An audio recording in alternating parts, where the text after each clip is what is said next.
What is happening out there, Rotoscouts baseball fans? Good to see you, gang. Tuesday afternoon show. Couple minutes late getting started as usual, so right on time for us. Here goes the PlayStation controller. One moment, please. Just need to find a. This isn't usually in here. It's just I use the PS5 controller to use with the PC as well. Don't usually leave it connected there because it actually screws up the microphone. Let me actually disconnect it now that I think of that. You guys can hear me okay, yeah? Confirm that for me, please. Glad I thought of that. Glad I knocked that onto the floor. Anyway, fun start to the show. Hope you guys are doing well. A little housekeeping real quick. Rip Dolly Parton, unfortunately. That was a biggie. I just saw the announcement from the family, and I sent a little announcement from one of her nephews. That one sucked. Bummer. She was 80, though. Good long life. Did a lot of good in the world. So, Rip Dolly. Good looking slate today to talk through, though. We got a biggie 12-gamer. That was the other piece of housekeeping. Thank you, FanDuel. Everybody give FanDuel a little round of applause for not pulling the trigger and starting this slate a half hour early and capturing the extra 3 games and going with a 15-gamer. They did the same thing. They gave us just a 12-gamer, same slate as on DK. I thought for sure we were getting all 15 on FanDuel when I saw the schedule. Just figured they'd go that route, but they didn't. It's a really interesting looking board. It's not as high end in terms of pitchers as yesterday, but it peaks pretty much as high. I don't think the depth is quite the same. There's more clunky spots, but there's a lot of usability through the middle of the board as well. Guys like Tosh Bradley, Michael King, Aaron Nola, who's been on a nice tear. Matty Liberatore is here and there at least usable. I think some of the spots like what we saw yesterday are a little bit diminished. You can see the Twins ranked second on the stacks board today. They look tremendous again, but I don't think the opportunity is quite equal to what it was yesterday against Jeffrey Springs against a much better young lefty engaged Jump.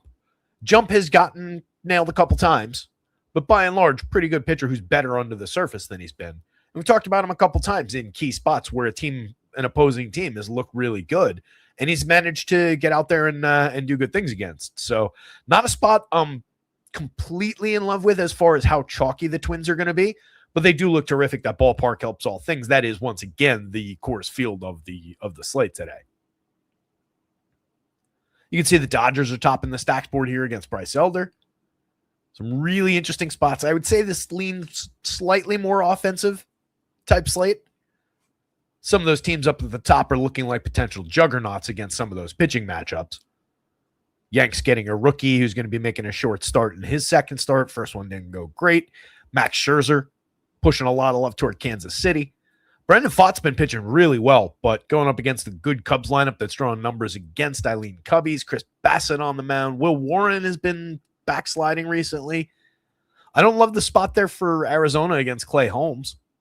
That one stands out a little bit as maybe that bottom one, number 8, right there. I don't love targeting Clay Holmes. One, even when he goes sideways, he really doesn't give up much power. Good at keeping the ball in the yard. So maybe that one dies on the vine a little bit. You can see that Arizona only 23rd by home run upside. Milwaukee, by the same token, against Zach Thornton, who has so far been relatively good at suppressing power. Only 21st by home run upside. They are 7th by Vegas, but they come up a little bit lighter on the short tail, or on the long tail, rather. A little bit shorter on the long tail. And I think that's reflecting that power downside a little bit. And Thornton's been pretty decent. So a lot of back and forth. We'll get into a little bit more of the specifics there. I was just vamping while people trickle in here. No big story to tell about painters or anything at the beginning of the show today, but Andy's here, Clintwood, Antonio, John Hanza. Good to see you guys. No Cujo yet. Surprised. Either that or he's keeping quiet out there. Usually one of the first in the door. I'm sure he'll be here soon. Failed to update the scoreboard for the pitching picks contest yet again, but I assure you nobody has won it yet. I'm just 2 days behind, I think, so I'll catch that up for tomorrow's show. But make sure you're coming back after the show. Leave your pitching pick of the day. What you're looking to do is nail the guy who goes 6 innings or more with 3 or fewer runs, a.k.a. a quality start, plus 8 or more strikeouts. A lot of good candidates on the board today. I'm going to take one off the board probably on this slate. We'll see. We'll get to that point later on. You can't use my guy. Got to use the same name every day as far as your YouTube handle. 1 pick per person per day has to come from the games discussed on this. No using the 3 early games. You guys can pick the same person as one another, though. You don't have to be different from each other. Okay. Clintwood said it's Cujo's coaching. There you go. A noble pursuit if ever there was one. So first to 5 correct picks wins. Free month of Rotoscouts content is what the prize is, and you can use that anytime. So you can fire that up immediately, and football is essentially on top of us 2 weeks out, basically from the opening game. You could hold it for the 2 weeks and get the entire month of football plus baseball through September, running into the beginning of hockey season, depending on how you time it. You could hold it even longer and get all 3 of football, basketball, and hockey going on at the same time a little bit later in the fall, whenever you want to do it. But the point being there that every single Rotoscouts.com subscription includes every single one of the 4 major sports, every single main slate, every piece of content that hits that website for it. So we're talking about deep written analysis, rankings, projections, all kinds of content, top stacks, etc. for football. Same kind of content for baseball. Basketball, full projections. We do shows and try and get a little bit more content for you guys this year for basketball. Hockey's mostly just projections that run up there every day. I really like projecting hockey. I think I've got a really nice model for it and lay it out pretty well. But I just don't have time to do anything else with hockey right now, unfortunately. I'd love to dig in a little bit more and at least be able to do like top lines, top stacks kind of pieces. Maybe one day. Maybe if we can automate some of that process. But anyway, a lot going on behind the scenes at Rotoscouts.com. So you can win yourself a free month, or you can just grab a free week on a weekly subscription right now with 0 commitment. Promo code TRYME scrolling across the bottom of your screen right now. Get your free first week on that weekly. Does renew at regular price after a week. Regular price, always under $1 a day. Weekly, monthly, and quarterly plans are available. Go check it out. Rotoscouts.com. Promo over. Let's dive into this thing. John Hansa saying jump 4 bad starts, 2 good ones in the last 6. Yeah, look, it's a rookie. He's going to be up and down. Overall, I got the game log in here somewhere. Let me pull them up. Got 4 innings of 5-run ball at Kansas City, 3 strikeouts, 3 walks, little problematic there. 5 1/3, pretty decent against Texas. 3 earned runs, not bad. Only struck out 1 and walked 4 in that one, though. That's a little bit oddball. Had a good one at Fenway. He struck out 11 and walked 2. A dynamite start there, 2-hitter. But I'd say both of those are decent. Went deep in both games, pitched into the 6th in one, completed the 6th in the other. Meltdown against Detroit. That was in Sutter here. 6 earned runs on 4 hits. Struck out 5, but walked 6 in 3 2/3. That is obviously just a completely problematic and erratic start for the young kid. When walks get away from him, it can be ugly, and he's walked a bunch in these recent games. 4+ walks in 4 of the last 6 starts. So definitely has lost a little bit around walks. But the game I was talking about back, was it this far back already? July 28th already? Man, the 3 weeks flew by. 6 innings against the Red Sox, 3 hit them at Sutter, 7 strikeouts, 4 walks. Maybe he just owns that Red Sox squad because that was the team he struck out 11 against in Fenway 2 starts later. But he does have a lot of talent. He generally does have a knack for keeping the ball in the yard as well. The home run number is a little bit inflated if you look at his game log. He has given up 1 in each of the last 2 starts. A little bit of a bump there. But the other home runs that he's given up, he went his first, 6 or 7 starts without giving 1 up. They gave up 2 in back-to-back starts against the Dodgers, which is fine, and then Miami, which is less fine, but okay. And then had a few starts, 2 starts in a row where he gave up nothing, no home runs. And then a start against the D-backs in Arizona where he gave up 3 home runs in one game. And then went another 3 without giving 1 up. So outside of a few blips where he's making mistakes, and those mistakes combined with the walks can get really problematic. We'll talk about all of this again when we get to him. But the only thing I was throwing into the mix with Jump there is that he does have that ability. So to me, it knocks that. I still have the Twins ranked second by points, first by value on FanDuel. They're tied for first with the Dodgers by points on DraftKings. Slip a little bit by point per dollar value on DK. And they slip by home run because, again, Gage Jump by and large is decent at limiting home runs. But they're first in Vegas total. They're third by probability of going over 8, fourth by probability of going over 10, one of several teams with a 10+% probability. We haven't really seen this kind of a day offensively with 4 teams going over the 10% mark as far as going over 10 runs. So a bonanza of potential offense. There's another team at 9.95 right there. That's the Blue Jays. I like them a little bit less. But the point was just that where I started out with the Twins was just that I like this spot a little bit less. There's more reason to believe that Gage Jump could go out there, shut them down, at least that was an okay start kind of way. 6 innings of 3-run ball. And it's just not this monumental spot that the Twins might look like. And if the public rushes off to own them, and that happens, you don't necessarily want to be there, or you want to be below the field as far as your exposure to that spot so that you can gain ground in other spots. That's the reason I call it out, and I think it's reflected across some of the information we'll be looking at. But yeah, it's in no way is it a guarantee, and there are definitely reasons to believe that Gage Jump could go out there and fail and push plenty of offense toward the Twins. Let's pull up the run board. I'm going to start it over there. Kind of get back into the actual programmatic nature of the show. Astros and the Yanks. Yanks looking very good up near the top of the board, a 4.63 implied total going up against Ethan Pecco, who went 3 2/3. We talked about him ahead of that start, how he was making pretty short starts through the minors. His run up to the majors, he pitched in the 6th in 2 starts and then only went 4 innings in his final minor league start. Prior to the 2 games where he pitched into the 6th, he had only completed the 5th once in 3 starts, had a couple deeper ones before that, and then before those was 4 innings or fewer. So a lot of limitations on whatever the innings are going to look like. He did throw 70 some odd pitches in those 3 2/3. Only like low 40s of them were for strikes. I think it was the FanDuel note that I happened to absorb earlier. 4.91 ERA in that game, but a 7.06 xFIP under the surface in that game. He struck out 4, he walked 3, allowed 2 earned runs on 3 hits over 3 2/3 to 18 Angels and was out of the game. And this is a much tougher spot. Yanks get Cody Bellinger back, Yankee Stadium, et cetera, et cetera. It's Will Warren on the mound for the Yankees. Warren does gain a little bit in terms of he was getting pressed for his spot in the rotation with several returns from injury, several other looming returns from injury. But Max Fried hasn't made it back yet.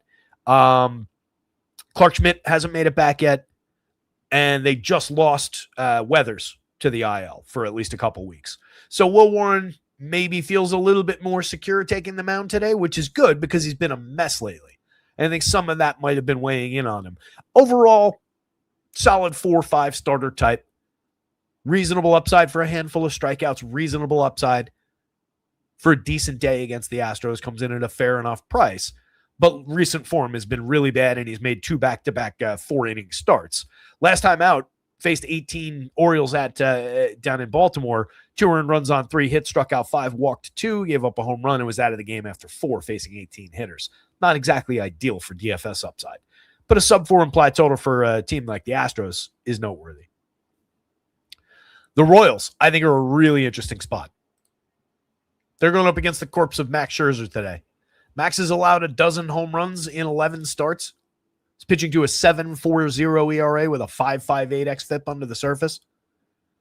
The Royals come in at just a 4.07 implied total. They don't exactly crash through the top of the board in terms of Vegas, so maybe that hides them a little bit from the slate. I've got them ranked 5th on FanDuel by points and 2nd by value, 4th, 5th on DraftKings. I've got them as the number 1 home run team. Home run pick of the day comes from the Royals.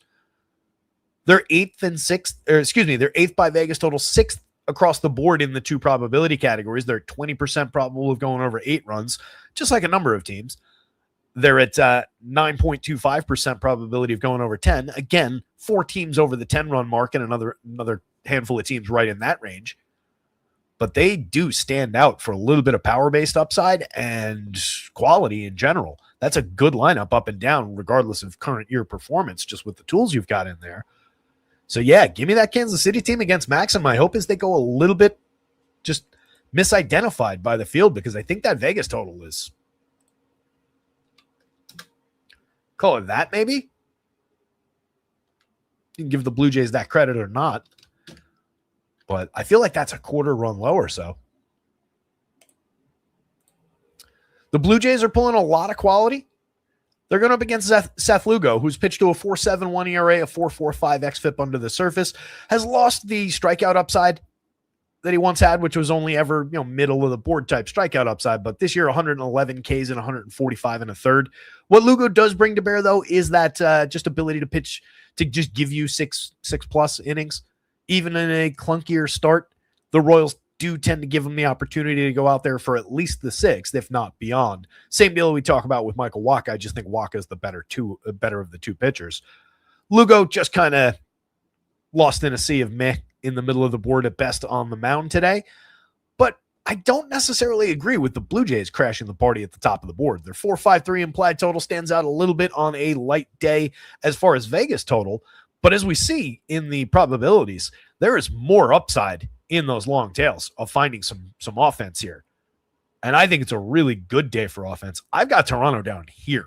They do stand out a little bit. Fifth across the board, 21.34% probable going over 8 and nearly 10% probable of going over 10. But again, we've got better teams against worse pitchers ranked higher. And I think that makes sense. And you can definitely consider them right in the same mix here as you're evaluating this board. There's never a ton of difference between team 10 to 10, 11, 12 and teams 4, 5, 6. You're talking about minor separation when it comes to the point averages. The probabilities are interesting, though, of the big games, the ceiling games.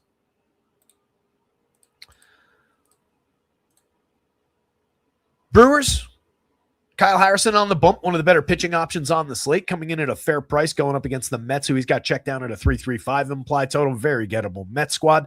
They've got more talent than quality of output this year, but Harrison's one of the premium options on the slate. 2.84 ERA, a 3.02 xFIP on the year. He's been tremendous. Going the other direction, Zach Thornton, he's pitched 50 and a third so far, 9 starts, working to a 3.04 ERA, has a 4.11 xFIP under the surface, doesn't really find the strikeout upside. But only 6 home runs allowed so far in the 9 games. He's been pitching fairly well. Not overly interested in him, but it doesn't exactly equal the Brewers leaping off the page, and their home run numbers are suppressed a little bit. 4.24 implied total, not exactly appealing.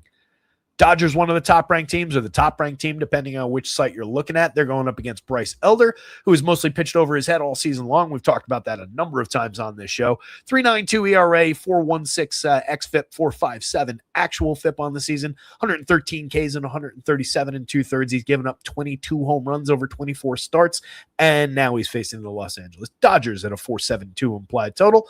I wish him luck. Like the look of the Dodgers quite a bit. Good source of one-offs, if nothing else. Guys like Max Muncy tend to go a little bit under-owned at fair prices. He's got tremendous home run upside today, so plenty of potential in both stacking the Dodgers and just drawing individuals from the Dodgers. On the other side, return of Tyler Glasnow on the bump for the Dodgers. Definitely intrigued by him. He's very expensive across sites, but appropriately so. Should be a relatively full start. He threw in the upper 70s pitch count in his rehabs. He made 4 rehab starts. Looked very good. So very interested in a top-notch ace like Tyler Glasnow. Was working early in the season. Was working deep into ball games. First 3 starts of the year went 6 exactly, 7 innings, 8 innings for the season in those 7 starts that he made before getting hurt. 2.72 ERA, 2.89 xFIP. Fantastic. He's one of the best pitchers in baseball when healthy. I like the upside. I like the spot. The Braves, definitely a very good offense, but a 3.88 implied total and reason to believe in Glasnow for at least 6 innings and competitive upside with the rest of the board. Not that interested in Elder on the mound.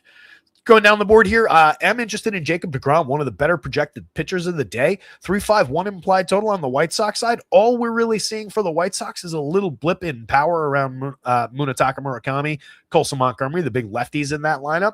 deGrom can give up a little bit of premium contact. He's allowed 17 homers in his 24 starts. Had a blip a few starts back with triceps fatigue. Came out of a start after just 2 innings where he allowed 2 earned runs, struck out 3, gave up 6 hits. Obviously problematic there. Followed that up, though, the other day. Faced 20 Nationals over 6 innings, struck out 10 of them, walked 1, allowed 1 hit, and looked pretty fantastic. So no real concerns about deGrom. If it crops up again, obviously, you're not rushing out to trade for him or anything to cap off a season-long campaign. But any given slate, tremendous upside, and that looks like a good target in the White Sox. Anthony Kay has probably been pitching a little bit better than he's been given credit for. He's found a little bit of reasonable strikeout upside for where he typically comes in price-wise. Just 104 Ks and 127 and a third, but a handful of effective games, 6-7 strikeout days. Working to a 3.96 ERA, but an uglier 4.57 xFIP under the surface, something to definitely be concerned about. But when you're throwing him, lefty pitcher, into those Texas Rangers, I do think that's a playable spot. We'll see how he fits in price-wise when we sort the pitching board in a couple minutes. Chris Bassett, definite target for bats. Going the other direction, I do have a little bit more belief in Matthew Liberatore as to the Vegas totals. I think that he's playable going up against the up and down scuffling Orioles. Bassett definitely throwing some Cardinals bats into that spot. They look very interesting against him. He's given up pitching to a 5.08 ERA, 4.78 xFIP, limited to 46 Ks in 67 and a third. Only has given up 7 home runs in 12 starts. 1 each in 3 of the last 4. No real blow-up spot for power. 1 5-run game on the season. Handful of 3 and 4-run games. Hasn't been a complete disaster on the mound. Had a 6-run game in his second start back in April as well. But has also only made 12 starts. If you gave him more starts, there would be some uglier ones in there. Definitely interested in some Cardinals. They come in at a solid mid-board spot. And as far as the stacks board, they're right there. 7th, showing strong value markers. They are a little bit more limited by home run against Bassett there, so that jibes with what I was just saying. And they show a nice spike on the long tail, so like that spot. The Guardians and the Angels. This is one where I have some disagreement again on the Guardians. We talked about it yesterday with George Clausen. Clausen was all right, wasn't tremendous. But you can see where the game sims, the FanGraph game sims, have the Guardians' potential for a ceiling game today. And I don't think that's a perfectly accurate reflection of this spot against Wilber Urena. And what my now back-to-back days of seeing this with this same Guardians team against these Angels pitchers, I think there's a little bit of mechanics of how walk rate is impacting those sims in the back end. We talked about that yesterday with Clausen with that inflated 17% walk rate that he had in a very short sample, just a handful of starts. Over 21 starts, Wilber Urena, decent as he's been, has pitched to a 12.3% walk rate. So I think that's, I don't want to say artificially because it's not necessarily incorrect that it would sim out that way. But I think it is inflating in the math the way that those sim results look for the Guardians. I'm not saying I fully don't believe in it, but Urena, by and large, has been very good at limiting runs in terms of the results. 2.80 ERA. It comes with a 4.21 xFIP, a 4.42 Sierra that are very predictive of a little bit of future collapse and very reflective of that high walk rate that he's got. But he's able to punch his way out of trouble. 11.7% swinging strike rate is quite good. 22.8% strikeout. He's finishing hitters off when he needs to. He's capable of missing bats. But what's really interesting about him, or what he's really found success from, is that 5.3% barrel that he allows, the 6-degree average launch that he allows, the 34.3% hard hit, 87.2 miles an hour of exit velo. It equals a 1.46% home run. He is legitimately very difficult to hit home runs against. And it's not only because he keeps it to a low trajectory, he's also inducing weak and medium contact. A lot of the time we talk about these extreme low launch angle pitchers as, well, he's giving up 42% hard hits and 91 miles an hour of exit velocity, but it's on a low trajectory, so I care less. This guy's not even doing that. The low trajectory contact is also weak. So there's a lot to like about Urena here. 87 on both sides. I think he's got playability going up against this Guardians team. Not quite in the same way that Clausen did yesterday, as far as the price goes and as far as the angle into the slate goes. But on talent, very much the same tune that we were trying to play yesterday with Clausen. Gavin Williams on the other side of this game is obvious. Coming against these Angels, just the top pitcher on the slate. Well worth paying for in any format there. The Phils and the Mariners, even up game, 8-run total. Couple good pitchers. Aaron Nola really finding form lately. And then going the other direction, a version of George Kirby that's been a little bit more scuffling if I'm drawing an offense from that game, I think I'm more inclined to take the Phillies against George Kirby, which take me back 3 months ago, I'd be surprised to find myself saying that. Nola was looking a lot more shot, and Kirby just is one of the best righties in the game right now. Just has not found form mostly this season. Overall, 4.18 ERA for Curbs, a 3.91 xFIP, 3.76 actual FIP under the surface reflect the quality. Only 117 Ks and 140 inning strikeouts, down somewhat for an already middle of the board type strikeout pitcher. That's been a little bit problematic. On the other side, Nola, 146 Ks and 137 innings, 5.12 ERA, but a 3.79 xFIP showing the quality under the surface. And the last handful of starts hasn't given up more than 3 earned runs since the end of July 22nd. Had another start in July. Only 2 quality starts over that stretch, but not in terms of runs allowed, just shorter outings, 5 and change. 2 5 inning starts where he allowed 2 runs to Toronto, 1 run to the Twins. A 7-inning start the last time out against the Marlins. He was very good, struck out 8, walked nobody, allowed 5 hits and a solo home run. That was it. So pitching on either side of that one in a very pitcher-friendly situation out in Seattle is another broken up early evening, late night type slate, by the way, if you hadn't been paying attention to start times. The Twins and the Athletics have talked about this one a bit already. Taj Bradley mostly pitching well through the season, but he hit a little bit of a wall in his last few starts. 3 straight starts of shorter innings, 5 innings, 4 innings, 5 innings the last 3, giving up a handful of runs. 2 of those games were 7 strikeout games, though. 1 against the Brewers, 1 against the Braves. And reasonable quality, only 3 earned runs on 5 hits to the Brewers, 1 earned run on 2 hits in the game against the Braves. 5 earned runs allowed in between that on 7 hits over 4 innings to the Phillies. Gave up 2 homers, struck out 3, walked 4. A little bit of a meltdown spot there. But overall, he's worked deep into games. A lot of innings pitched this year. He's been racking them up, and he's been finding the strikeout upside. It's been mostly pretty good. Going up against that diminished Athletics team, there's a good argument to be made that they don't quite meet their quality of what we saw last night either. It's a half a run lower as far as their Vegas total is as well. Both sides of this one are significantly. This was an 11-run game yesterday. We were over 6 there. We were over 5 there. So everything I said about the Twins don't look quite as high end against Jump as they did against Springs. It's the same for the Athletics going up against Taj here. So good opportunity for him to shut them down a little bit. But by the same token, it would not surprise in any way, shape, or form to see them hang a few runs on him and ruin your day if you got him in your lineup.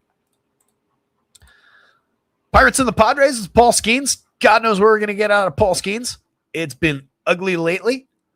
Last time Paul Skeens completed the 6th inning was on July 19th. He went 7 that day. Allowed 7 hits, but only 1 earned run. Struck out 7, walked 1. Struck out 8, walked 2. That was against the Guardians at Cleveland. Since then, 5 1/3 of 5-run ball against the Cubs, 4 innings of 5-run ball at the Reds, 5 innings of 3-run ball at the Brewers, 5 innings of 1-run ball at the Marlins, where he struck out 4, walked 1. And then last time out against the Tigers, he only lasted 4 1/3, faced 20 Tigers, gave up 3 earned runs, allowed 4 hits, struck out 5 and walked 4. Yikes. The velocity's been down. The depth has been questionable. They're saying he's not hurt. As loud as they can for as many people who can possibly hear it. I don't know. I don't know what to make of it. I do know that the price is way down. He's in a good matchup in a pitcher-friendly park. I'm willing to go there. I'll roll those dice, but he's getting harder and harder to actually recommend given the quality and the noteworthy things like the dip and velo. Consistent loss in velocity, consistent loss in spin rate on a fastball is a big indicator of a pitcher who is actually pitching hurt. Regardless of what they're saying, it would not surprise me in any way if Paul Skeens doesn't pitch next year. So, is what it is. Michael King on the mound for the Pods. Low total on the other side for the Pirates. King mostly pitching well lately. 2 earned runs in his last start over 6 2/3. Nice deep one against the Mets. Lower strikeout pitcher, but pretty good at suppressing power when he's going right. That said, this year, 18 home runs allowed in 26 starts, including 5 straight games with at least 1 allowed and 2 home run games through that stretch. So a little bit of problem with power, uncharacteristically from King. Less than a strikeout per inning overall, but enough quality there to believe in him against the Pirates. That said, the Pirates, with Brandon Lau in there, with O'Neal Cruz back in the lineup, maybe a little bit more upside than might be indicated by that low threes implied total. Where did they land on the board? Yeah, 13th, 16.74% probable of going over 8 runs, 15th, 7% probable of going over 10. So their Vegas total is very low, and there's reason to believe in King succeeding. But there's also a little bit of a spike when we talk about the extreme ceiling games that puts them more in this territory. Just something to consider if you're looking for very low-owned bats to combine with the chalkiest things of the day. Cubbies in the D-backs. Clay Holmes, pitcher I don't love attacking, even though the D-backs pop a little bit on the board like we were talking about. Not a big believer there. Holmes, very good at limiting home runs, very good at limiting power, and pitches deep into ball games when he's healthy and going right. Last time out, 5 1/3, 1 run on 6 hits, struck out 1 and walked 2. He's low strikeout. 6 2/3 against St. Louis. In his second start back, allowed just 1 hit, struck out 3, walked 1, was tremendous in that one. A 4-inning, 4-run game in his first start back on August 8th against Kansas City. That was after not pitching since mid-May. We'll forgive that one. Clay Holmes, playable against Arizona. Not a great pitching environment there, but low totals or low-ish totals for that ballpark. And then I already mentioned Brendan Pfaadt, just pitching well. Last time out, he did actually run into a wall. I missed that. Gave up 5 earned, so maybe we're normalization there. 3 home runs allowed as well. That was at Fenway. Little forgivability there, but maybe indicator that all things are going to come crashing down soon. Prior to that one, though, was breaking off deep starts. 7 innings of shutout ball against the Braves. 7 strikeouts on 2 hits. 7 innings of 2-hit ball prior to that one against the Dodgers. 2 strikeouts, 2 walks. Not tremendous as far as racking up fantasy points, but great on depth. 6 2/3, 1 unearned run on 5 hits against the Padres. 3 strikeouts and a walk. 7 innings, 6 hits, no runs, 4 strikeouts against the Pirates. You can see the theme forming as we look back in time. But knowing that he ran into the wall finally, we've seen Brendan Pfaadt be very, very good in the major leagues for stretches like that before and then hit big patches of decline. So we might be trending into one of those. No certainty of that, but a tough opponent here in the Cubs. So I'm skeptical about his upside, and maybe the Cubbies get interesting late night against that low-end Vegas total as far as a team that won't be as owned as they ought to be with perceptions of Pfaadt maybe pitching well. And then we round things out with Brady Singer against Adrian Hauser. Not exactly a dynamite pitching matchup. Ballpark favors pitchers, though. Low 4s implied totals on both sides of that one. Less appealing offense on the Giants side. Better options in the Reds offense, but they're not exactly crushing the Vegas total. They are interesting enough through the Sims that they're very, very playable, though, and reason to believe they can succeed. It was a long tour through the runs board and the stacks board. Oh, wait, we go. DraftKings there. Joker's like right over here, by the way, if you wonder why I'm leaning this way. He's getting his ear scratched. All right, we talked through that. I think we covered most of the interesting points on the stacks board as we were doing that. Anything else really stand out? All the bottom ones, just some low-end matchup based. I'll call out the Giants down there. Again, I don't love that spot. Lowish total, bad lineup overall. But they are 7th by FanDuel value and 2nd by DraftKings value just in terms of points per dollar. They're at the 8th highest Vegas total on this lower-end Vegas total slate that has a lot of visibility toward big scores. And they're going up against Singer. So I don't love the spot, but out of all these teams against very good pitchers, their matchup does stand out that Brady Singer is no Tyler Glasnow. He's not even Matthew Liberatore, this form of Aaron Nola. So that's the one that pokes its head up a little bit on value from down there. Maybe the 6th ranking from home runs for the White Sox, but again, that is almost entirely Murakami and Colson Montgomery. Pitching-wise, solid peak, just like yesterday. This peak's basically just as high and has some nice depth to work with through here. And then a pretty solid field of usability that I would say is there. Maybe we could sneak Will Warren into that group. I don't love this matchup in Yankee Stadium. And he's not cheap like a couple of these options are, like Anthony Kay against the Rangers, which I think is extremely usable from the bargain bin. Liberatore against the Orioles, same thing. Aaron Nola against Seattle, by the way, is spectacular looking at 67 on DraftKings. That's just a dumb price.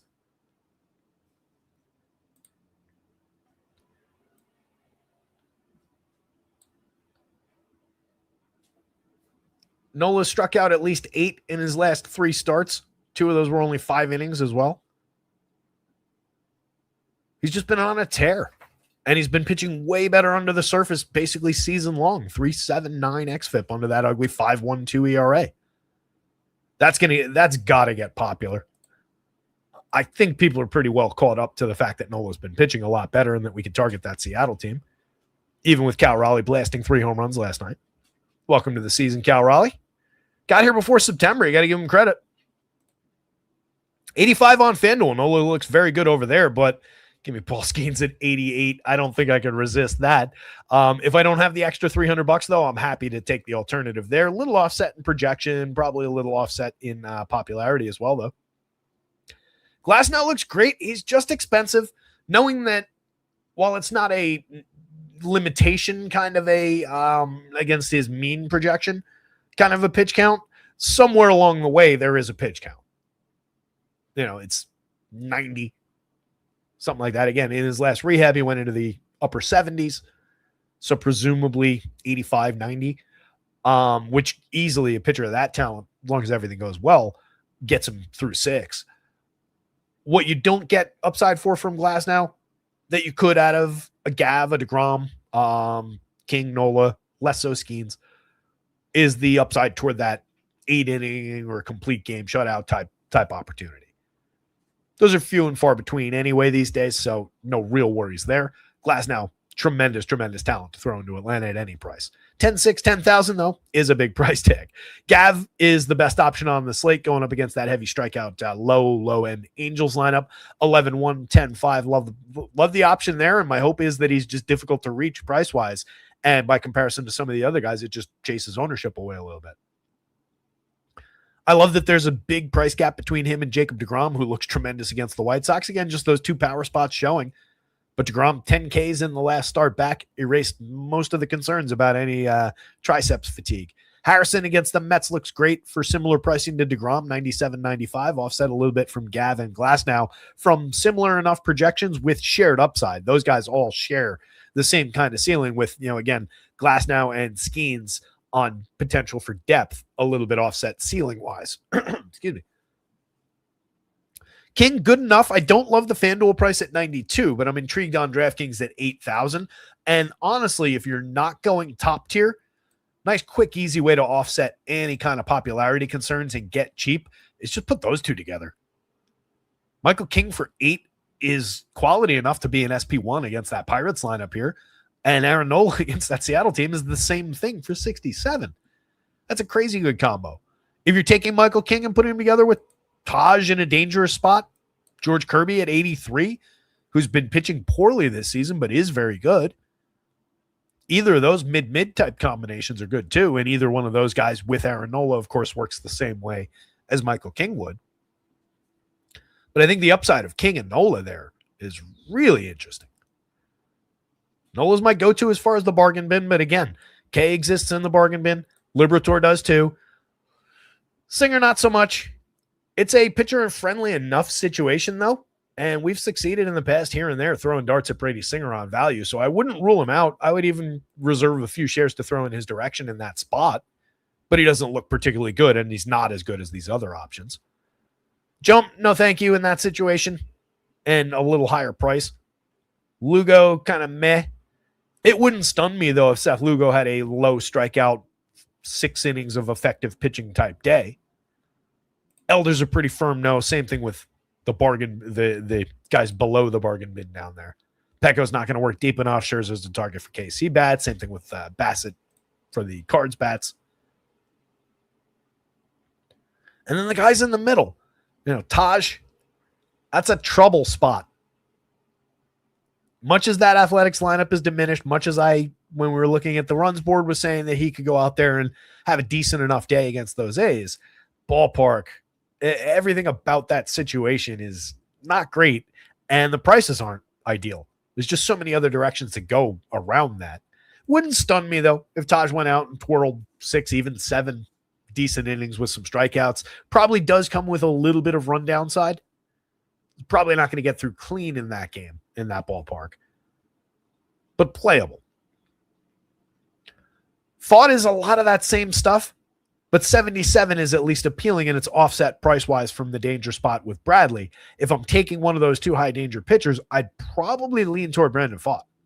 Not that I want to go after the Cubs more than I want to go after that lower-end Athletics lineup, but that is a different situation even in a hitter-friendly ballpark in Arizona. That is a different situation with that price discount.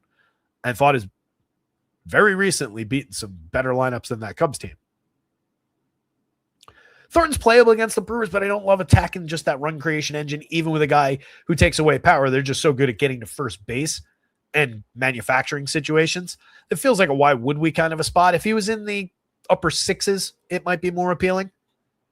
83 on FanDuel. I don't think we're going there. Would consider Clay Holmes, but I wish he was just a little bit cheaper on both sides. He's just an awkward fit. But I like the pitcher, and I think he comes with plenty of upside for 6, even into the 7th inning. Quality starts on the board there. So reasonable playability. Urania, I just bounce off those prices. It's the prices and then, that possibility that the walks come out and set the world on fire against him, and Cleveland meets those expectations of ceiling games. But a lot of playability on this one. A lot to work with. Hit that like button, subscribe to the channel. We took a long time getting through that stuff, but there's a lot to talk about. Let's get into some game by game.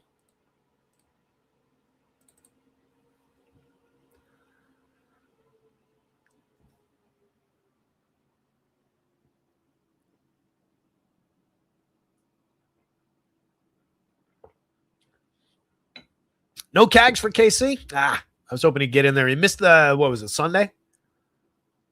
I was hoping he'd play. It definitely diminishes them. He was their lead option in the home run model. That said, it probably chases more people away, but it definitely does, to your point, Cubs, just make them a little bit more difficult to combine with the multiple guys going through catcher, first base, etc., and then Bobby Witt. We'll talk about their playability in just a bit.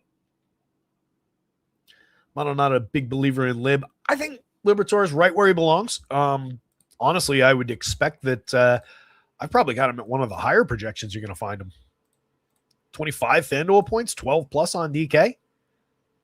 That's a 22-point type pitcher. So I've got him, that's a little higher than what he averages. He's broken off a few 40-point starts through this season, but I think his average is in the lower 20s. So I'd be surprised if I wasn't one of the people that's actually higher on Liberatore, giving him a little bit of credit, but he's not that good. He finds a decent form every now and again. He's got a couple very, very good pitches, but he doesn't miss bats enough. We've talked about him a lot this year. I think he's one of the very playable pitchers on this slate. I think I said that a few times. Why did Raleigh ruin my night, says Antonio? Sorry to hear that, bud. It's bound to happen eventually. NY Steel saying Isbell's been solid for KC. We can jump over to KC if you guys want. Let me pull the lineup.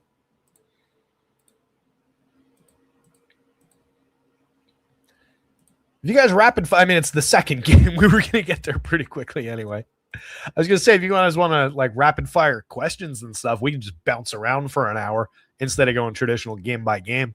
Change things up a little bit, but typically we don't have enough questions to really do that. It just devolves into me going game by game anyway. To Cubs' point, we're catcher, first base, catcher. On DraftKings, we're catcher, first base, catcher across separate guys. So there's a lot going through those spots where you can't have everybody. So you can't really stack this version of the Royals without Jack in there and his big power bat. They don't come together as a full group perfectly now. When Jack's in there, you can forgo Carter Jensen or Sal, depending on how you want to do it, or Vinny, depending on what you want to do. But that definitely does ding their quality. That said, always interested when things become harder to work with, more difficult to work with, because it just makes people go away from them faster. Perception of greatly diminished spot. Not that we were really concerned about the Royals being crazy popular anyway, though, with the lower Vegas total. But yeah, now we're looking we're working one of like a Mike Massey in. Isbell, 241, 288, 370, 81 WRC plus, 6 homers, 6 steals. What's the recent run been? Somebody mentioned him.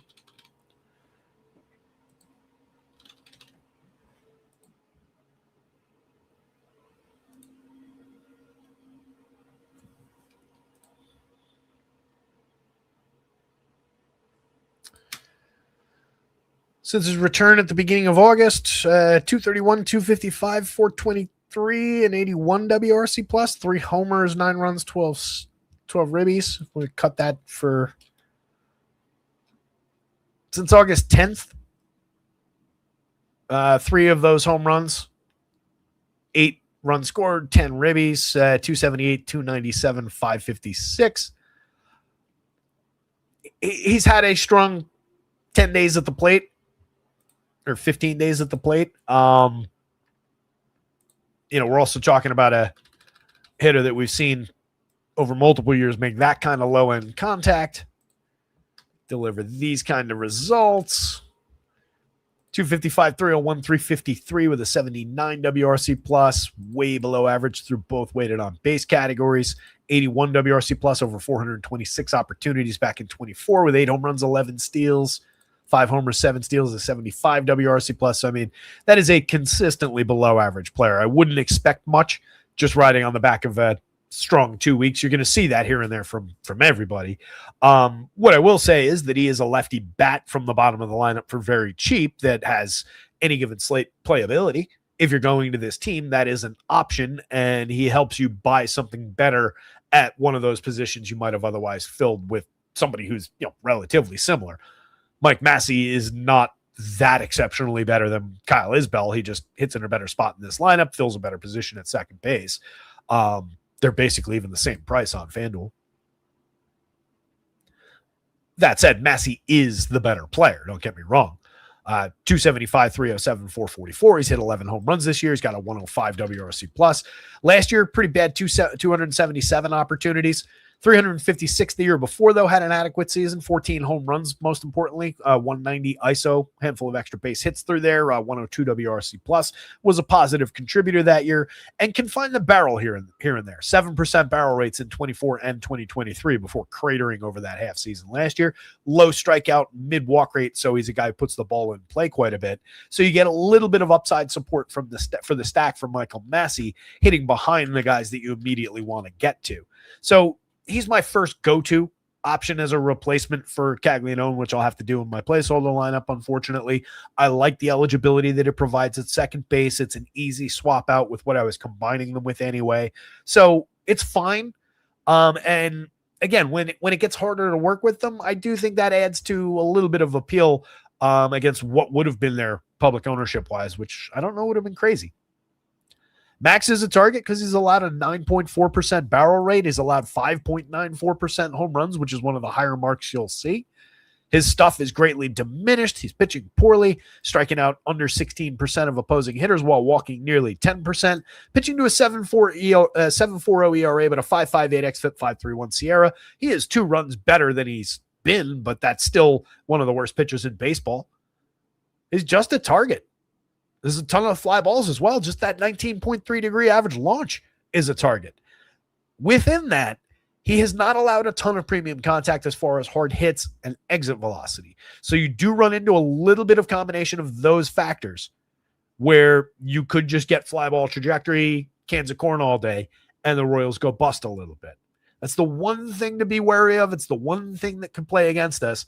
But by and large, those fly balls have gotten into the seats this year against Max, and I expect that to continue with these Royals today. So I'm still enthused, but yeah, they're diminished for sure. Sal Perez is your home run pick of the day, 11.98 in the model. I wasn't going to go with Jack. I almost went with Bobby Witt.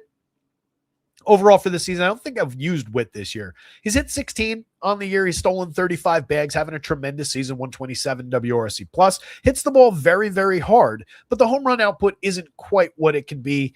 If he's just looking for different things at the plate, and it doesn't quite compare with the true home run upside of a Sal Perez, maybe a Carter Jensen.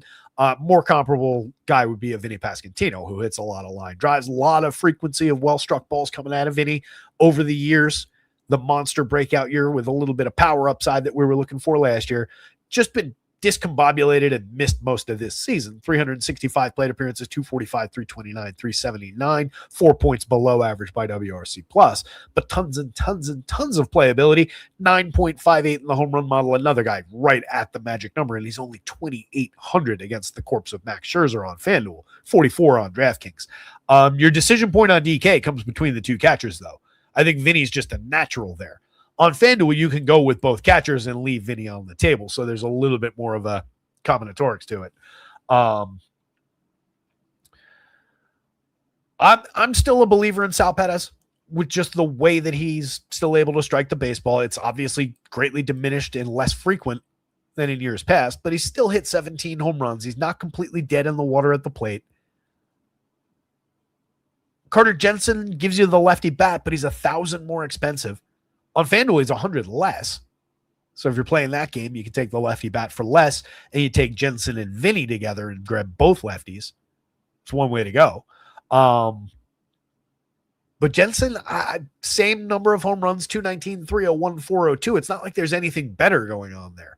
289 xWOBA under the surface under that 308 actual. Sal has a 279 actual against a 302x. So his X is a little bit better. Nick Lofton doesn't give you much at 33-26, 6 home runs. A 332 on base is okay, but what's it running into? Isaac Collins, John Rave, Kyle Isbell. And of everybody down there, John Rave in that 13.7% barrel rate over 73 plate appearances, maybe an interesting mixer. He's another lefty. He's 3,200, 2,500. Ultimately, I don't think there's much there, but he rates out in an 8+ in the home run model today. He's hit 3 in 73 plate appearances. He's also swiped 4 bags.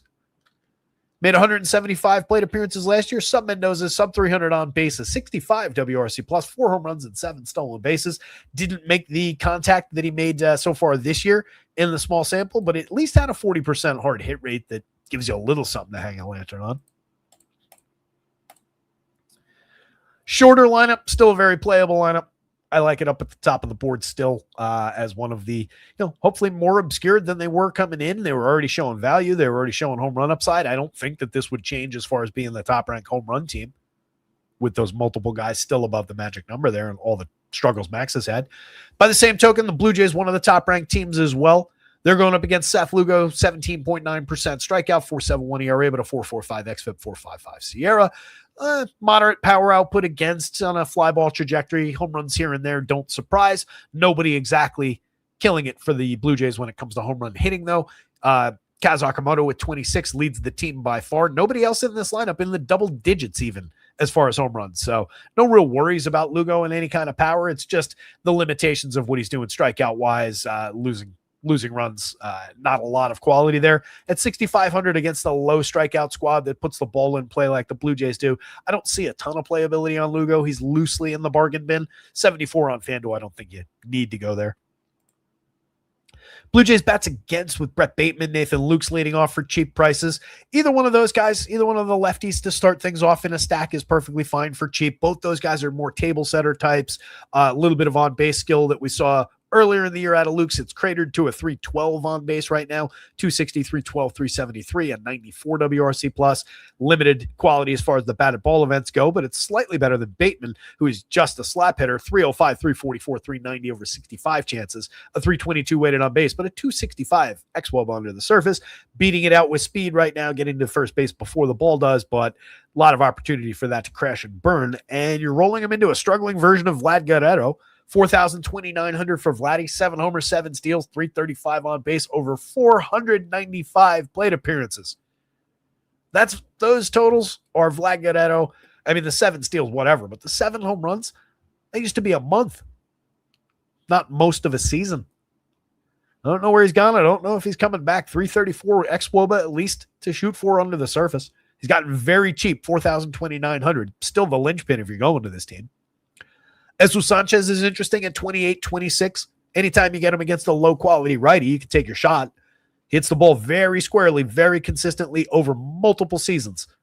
He just lives in the mid-40s of hard hit rate, 11.5 to 12% barrels year after year after year. and only finds moderate results for it. He's doing that again, 264, 321, 428, 8 home runs and 277 chances this year. Looks a lot like his line over 497 from last year, 537 the year before, 18 home runs that year, 14 home runs last year. He's a good hitter who hasn't figured out how to be consistently delivering what he ought to at the plate. But he's very playable DFS-wise at these prices if you're choosing to target Seth Lugo with Blue Jays. Ernie Clement, mix and match slap hitter. Andres Jimenez, a little bit of upside here and there, but ultimately for the year, it's mostly come on those 19 stolen bases and a little bit of padding here and there with 8 home runs. Brendan Valenzuela, Miles Straw, mixers at their positions at best.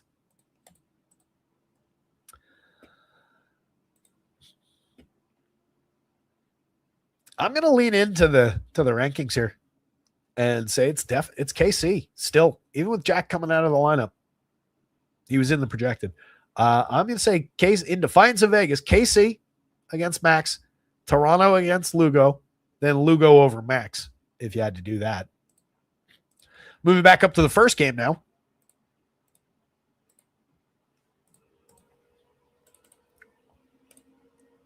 Wayne Stark says he gave up on Carter Jensen. Cubs is saying Rave has had some big games.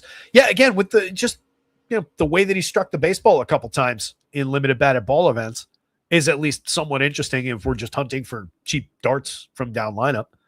Anytime we can spot a cheap price with at least one tangible reason to play that guy over the other 4 guys that surround him for cheap prices in the lineup, that's the guy we go with. And Rave has that today. Astros sub 4 implied total, but Will Warren's been more gettable than that lately. 4.43 ERA, but a 3.83 xFIP under the surface. He is a good 4.5 starter type, 22.8% strikeout, adequate 8% walk rate, gives up a fair amount of premium contact and power. 43.4% hard hits is problematic, as is nearly 91 miles an hour of exit velo, particularly in Yankee Stadium, particularly if you're pitching to a big lefty like Jordan Alvarez. So could be some trouble there. 15.83 for Alvarez in the home run model. You've got a couple other Astros with some big numbers, 8.60 on Christian Walker, Pena coming in at 8.57, and then playability for power upside around the Altuves and Lamont Wades and Jainer Diaz's of the world. I lean a little bit more toward Astros breaking through for a little bit of upside than I do toward Will Warren, especially just with concerns about shorter starts lately. As mentioned, he gets a little bit of a reprieve from the immediate collision of returning pitchers knocking him out of the rotation, but not for too long. So I'm not exactly jumping back on the train here. He's cheap enough at 74, but he's not quite in the bargain bin price-wise on DK. Just unnecessary on FanDuel and unlikely to put up a competitive start on the blue side.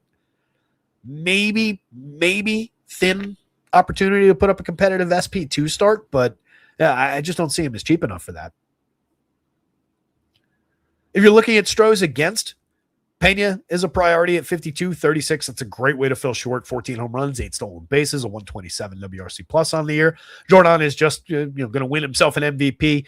Not sure where we are in the Triple Crown race at 324, 36, 613. He's obviously right there, but I don't know exactly who's leading in batting average right now. But chasing Triple Crown, 6,700, 4,200. He is fantastic. Isaac Paredes at 4,000, 2,900, 17 homers, a 354 on base.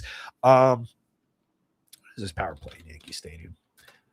Typically, Yankee Stadium, ideally he would be left-handed here, and then you'd be all over him with that profile.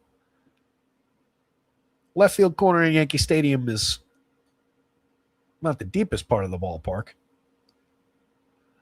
but doesn't favor him too much. 17 on the year. Yankee Stadium number for expected home run is 12. His number in Houston, just to put that in perspective, Houston remains the best ballpark for his power. In his home park, his ex-home run number is 24 against that 17 actual. So that's what that ballpark does for his power, just yanking balls down the left field line, but definitely still maintains correlated scoring upside, especially when he's only 4,000, 2,900 just by getting on base and hitting ahead of Jose Altuve, Dalton Varsho, Christian Walker, Lamont Wade. Not perfectly ideal. I'd much rather have him ahead of Pena and Alvarez. It's actually a reasonable consideration for this lineup. Not that Pena doesn't get on base or deserve that leadoff spot, but you could easily move Paredes up and maintain quality, if not gain. I kind of like that. Anyway, I'm not building the lineup, but running him into Altuve, 41.29. He's still very playable at second base if you're stacking with this team. If you're just looking for reasons to stack the Astros, it is no longer Jose Altuve, but he has hit 14 home runs in this diminished season. The contact is a downturn from his already relatively low-end contact that he was just able to find success on over the years.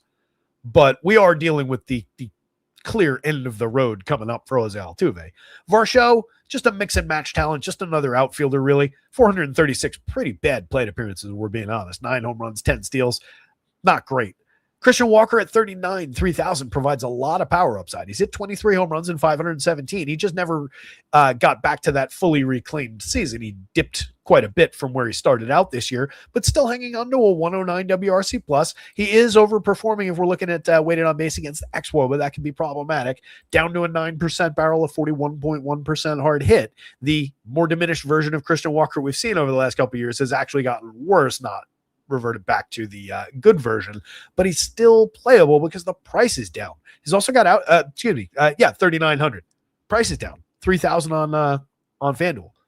Lamont Wade's the guy with first base and outfield eligibility. I was like, where did that come from? Got to look at the right guy. 3,100 for Wade is not an uninteresting price. This guy who historically through his career has always been able to get on base, has a little bit of lefty pop in that bat. Only 2 home runs and 111 chances this year, but he's been over 20 in his career. But I'm just looking at him to get on base. I kind of wish he was hitting 9th so that I could just wrap him back around to the top in Jeremy Pena and Jordan Alvarez. It's not ideal to do that with from 7, but he could get there. He's definitely a more appealing wraparound than either of Jainer Diaz or Taylor Trammell. Both those guys have talent. Trammell has hit the ball very, very hard. 12.5% barrel is extremely interesting, but it's just inconsistent. Too much strikeout, not enough walk, a lot of inconsistency, a lot of zeros, but 7 home runs and 211 plate appearances, not dead in the water as far as just upstart performances. Diaz is a lot better than his 257 plate appearances would indicate this year, 86 WRC plus, has a little power, very low strikeout, low walk, a lot of well-struck balls in play.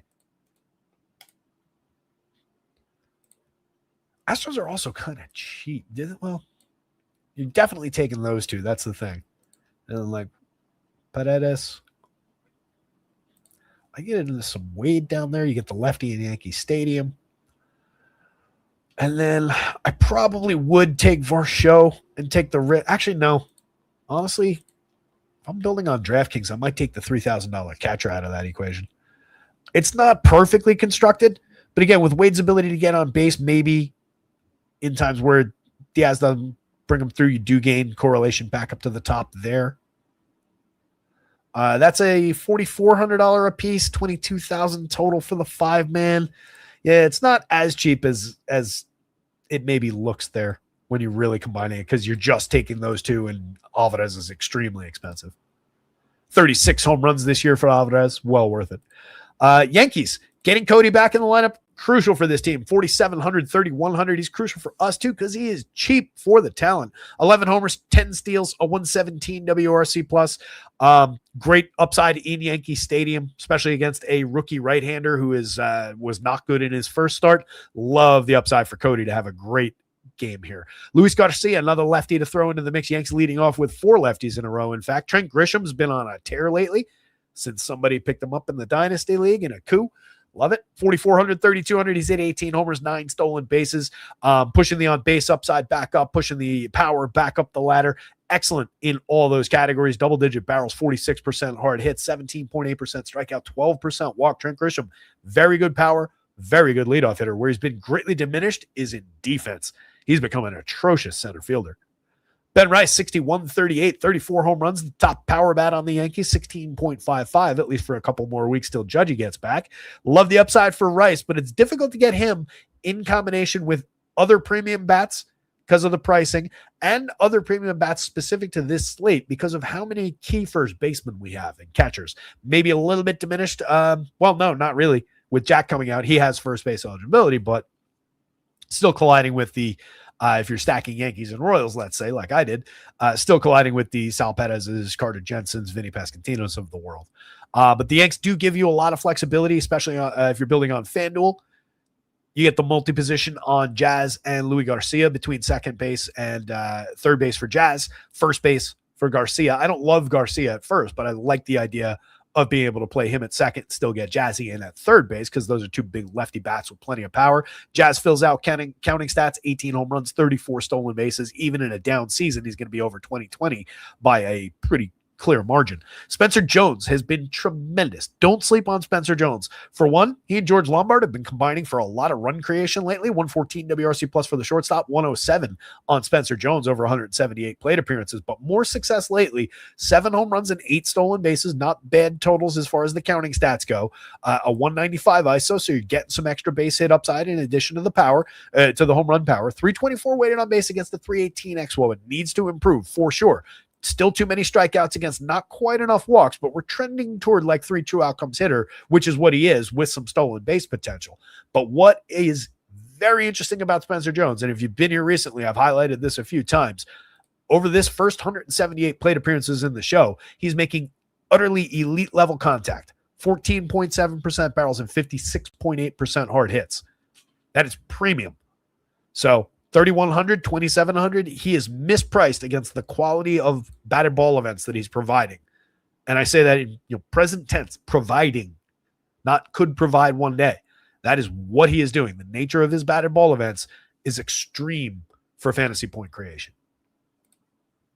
Austin Wells, solid mixer. You're just looking for the one good batted ball event for a cheap price, 2,300. If you're building with Yankees on DraftKings, absolutely can take that catcher along for the ride. You do have the eligibility for Ben Rice at catcher, though, which gives you a little bit of flexibility around how the Yankees come together, because Luis Garcia is only a first baseman over there. It doesn't exactly help with the combination with the Royals, of course, because you've got the multiple catchers over there. Same is true with another couple of teams. But let's say we're forgoing Luis Garcia. We'll take Rice at first. We'll obviously take Trent to go along for the ride there. Austin Wells from down here at catcher for 23.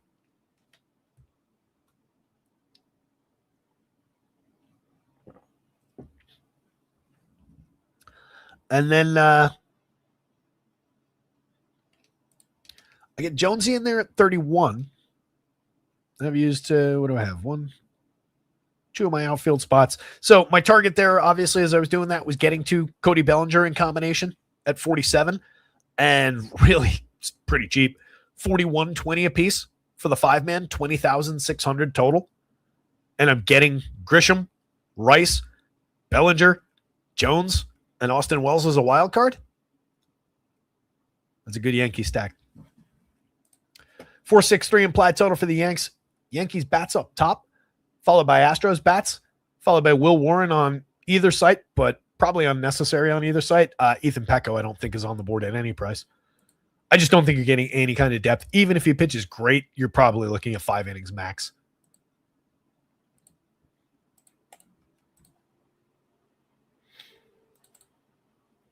Stiegel saying Paredes only 2,900 with first base on FanDuel. Yeah, I mean, that's dynamite. That's a great price on Isaac Paredes. Again, the power doesn't play quite like it does in good ballparks for him. He's at 17 on the year, but you're looking at that. That's what you want in this situation from that hitter at such a low price. That said, I do prefer him at third base most of the time, just a lower end position where I can get a good player. And there's so many high end first basemen. But yeah, not bad as far as having just gaining positional flexibility wherever you can. And it's a very good price for him. Going to have to make good time through the rest of the slate. We luxuriated in the beginning of the show and those first 2 games, but some good discussion back and forth on a couple important spots, I think. Mets coming in 3.35 implied against Kyle Harrison, one of the better pitchers on the mound, 30% Ks against 6.5% walks, 12.9% swinging, pitching to a 2.84 ERA with a near matching 3.02 xFIP, 3.04 Sierra. Looks dynamite against a low-end Mets squad. I say low end because, their results have been low end, but it's important to remember that this lineup does still include Francisco Lindor, Luis Robert Jr. for as bad as he's been, Bo Bichette for as mediocre as he's been, hotshot rookie Carson Bench. There is quality in this Mets lineup. It just doesn't come together for them. They're better than they are, if that makes sense. The Brewers, great run creation. It comes together in big ways for the Brewers. One of the better run engines in all of baseball. Love their upside, 4.24 implied going up against the lefty here in Zach Thornton. Thornton has been good, 3% home run rate allowed on the season on a 12.4 degree average launch. Some of those numbers are trending upward from where he was somewhat recently, though, a couple weeks ago when we talked about him. What do the recent home runs look like? Where are you, Zach? Yeah, that's right. I mentioned this earlier. 2 home runs allowed. Last time out, a home run allowed in the start prior to that. He's only made 9 starts overall. So when you give up a couple in recent outings, it does tend to catch up with you a little bit. Still some limitation, though, going on through a Brewers team that is good, not great at hitting home runs anyway. 17 for Jackson Chourio, 16 on the board for Bryce Turang. William Contreras coming in with just a dozen. Gary Sanchez with 10 and only 229 plate appearances. A couple missing pieces as well for the Brewers. I think they maintain their playability through at least that top 5 and then a couple wild cards later in the lineup. And you're just really, when we talk about the Brewers, really focusing on just the elite on base opportunities. Could be one of the sneakier options on the board. And you got some decent prices, honestly. Andrew Vaughn. I say Andrew Vaughn's praises a lot because he's good. 3,600 with first and third base eligibility now, which is great. Love him at third base over on DK. 28 on FanDuel. If you're going to this team, perfectly playable at first base. He's only slashing 308, 396, 456 over what is now 275 plate appearances. Obviously, that's not a full season, but it's a significant sample of plate appearances. 375 weighted on base against the 342 XWOB, but he's clearly overperforming to some degree. He's hit 5 home runs. He doesn't strike out, 14.9% Ks against an 11.3% walk rate that he's pushed up, nearly doubled this year. He's a guy who's been good in the past, too. 14 homers last year, 254, 307, 411. Decent slash line. The year before that, 246, 297, 402 with 19 homers over 619 opportunities. 258, 314, 429, a 103 WRC plus with 21 home runs and 615 back in 2023. Kid's good. I don't really understand why he's so cheap. Hitting cleanup in a great spot with just 3 guys ahead of him that get on base and an average clip of 345.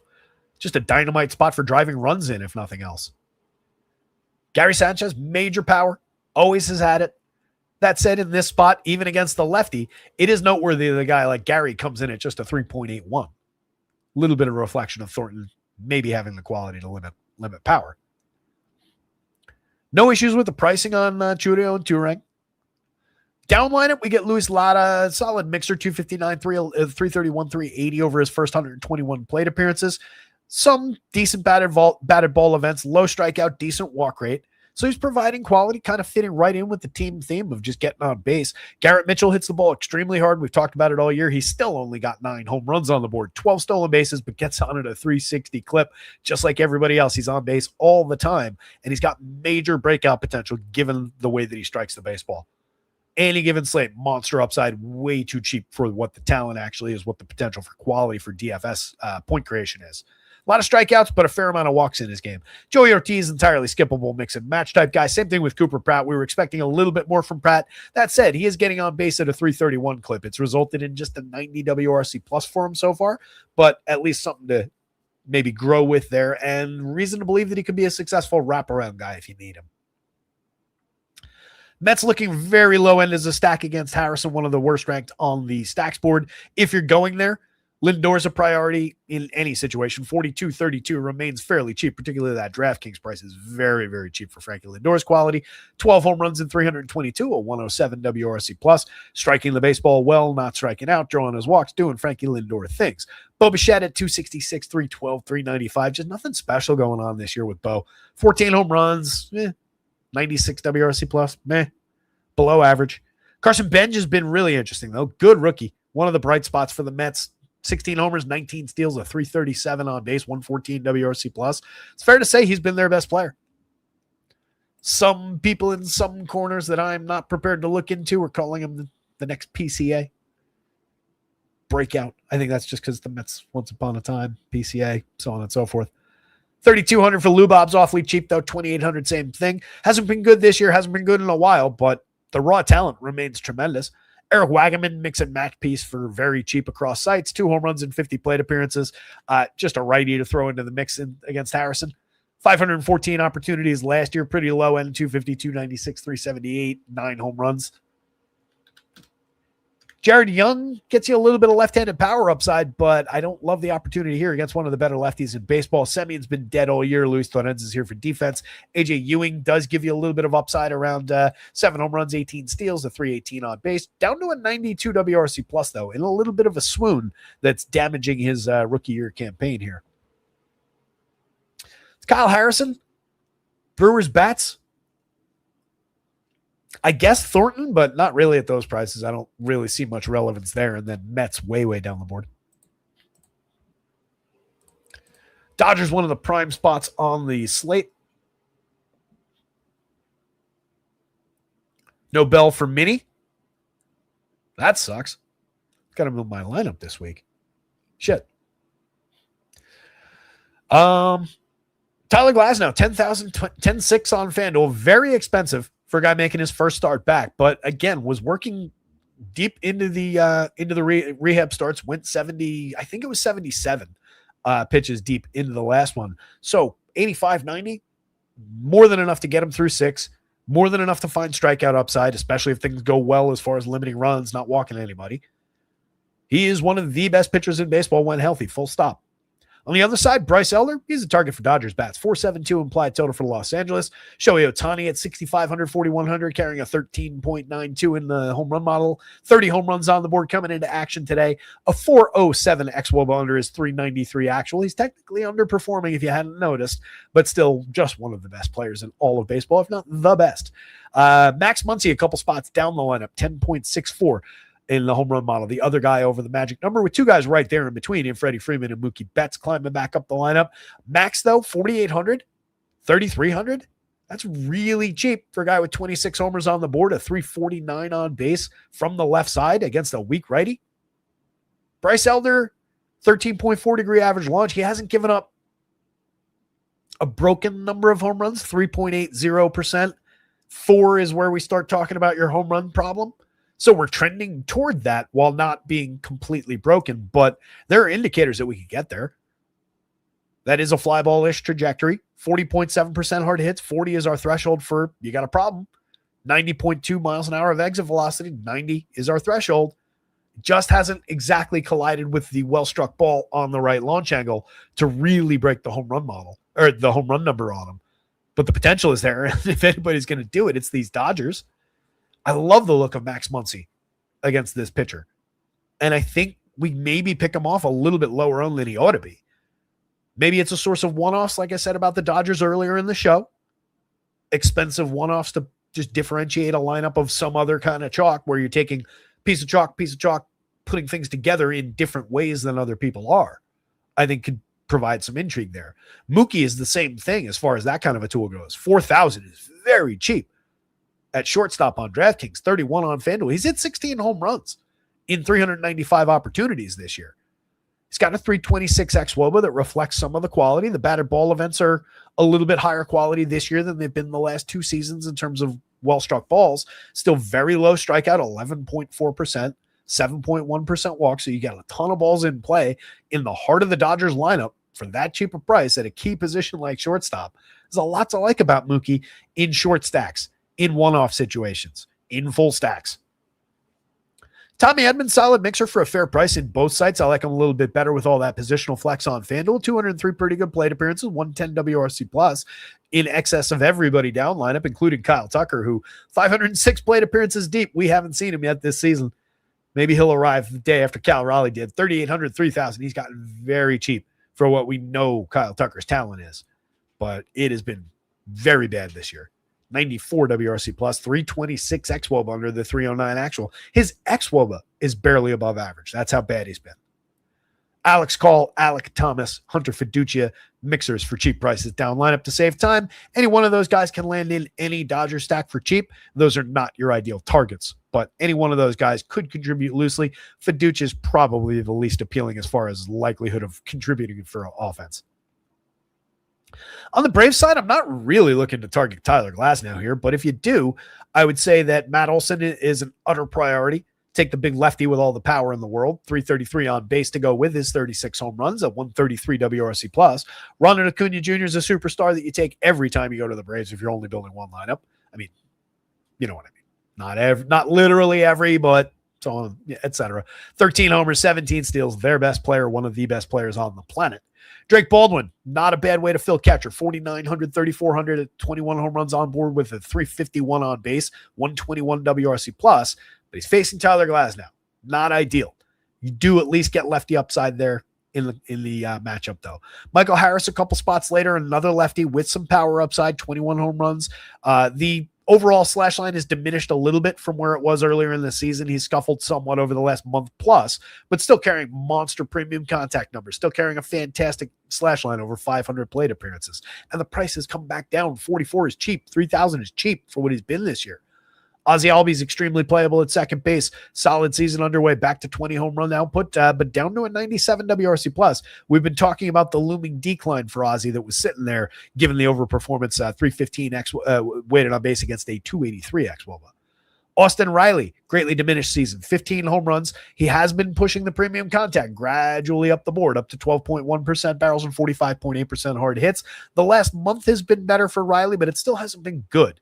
You're just catching every now and then upside. And again, against Tyler Glasnow, difficult to see. Sean Murphy, very, very cheap. If you're just hunting for a one-off catcher, even hitting ninth, even against Tyler Glasnow, even with no output over 42 plate appearances so far, there is any given slate upside in just throwing a Sean Murphy share into the mix.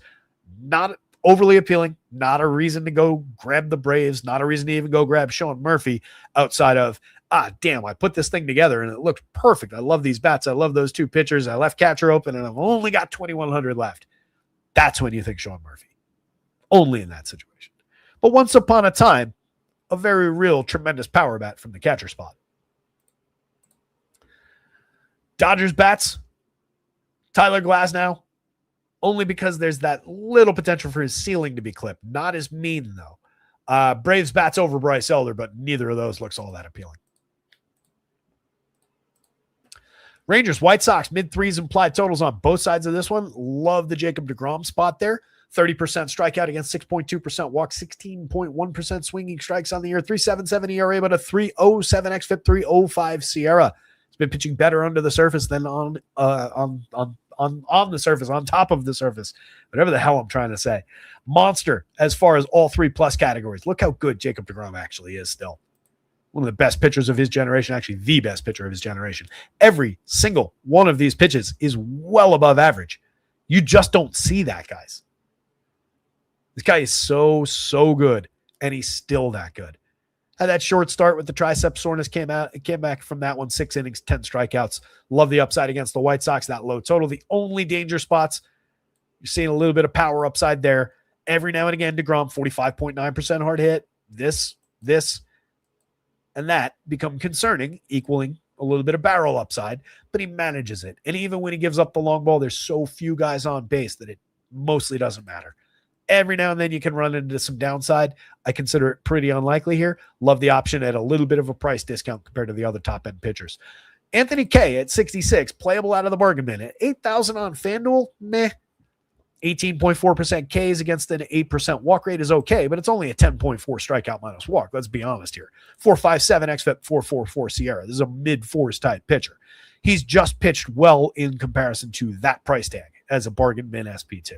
But he's facing the Texas Rangers, a gettable team, especially for a lefty.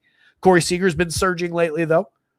13 home runs on the board, up to 232, 329, 426 in a mostly lost season, but it's nice to see him arrive a little bit. The batted balls have been there. The results have not been. 328 weighted on base against a 349 xWOBA to show the underperformance this year. Still does, though, within that, have a 112 WRC+. Justin Foscue, a little bit of opportunity to succeed.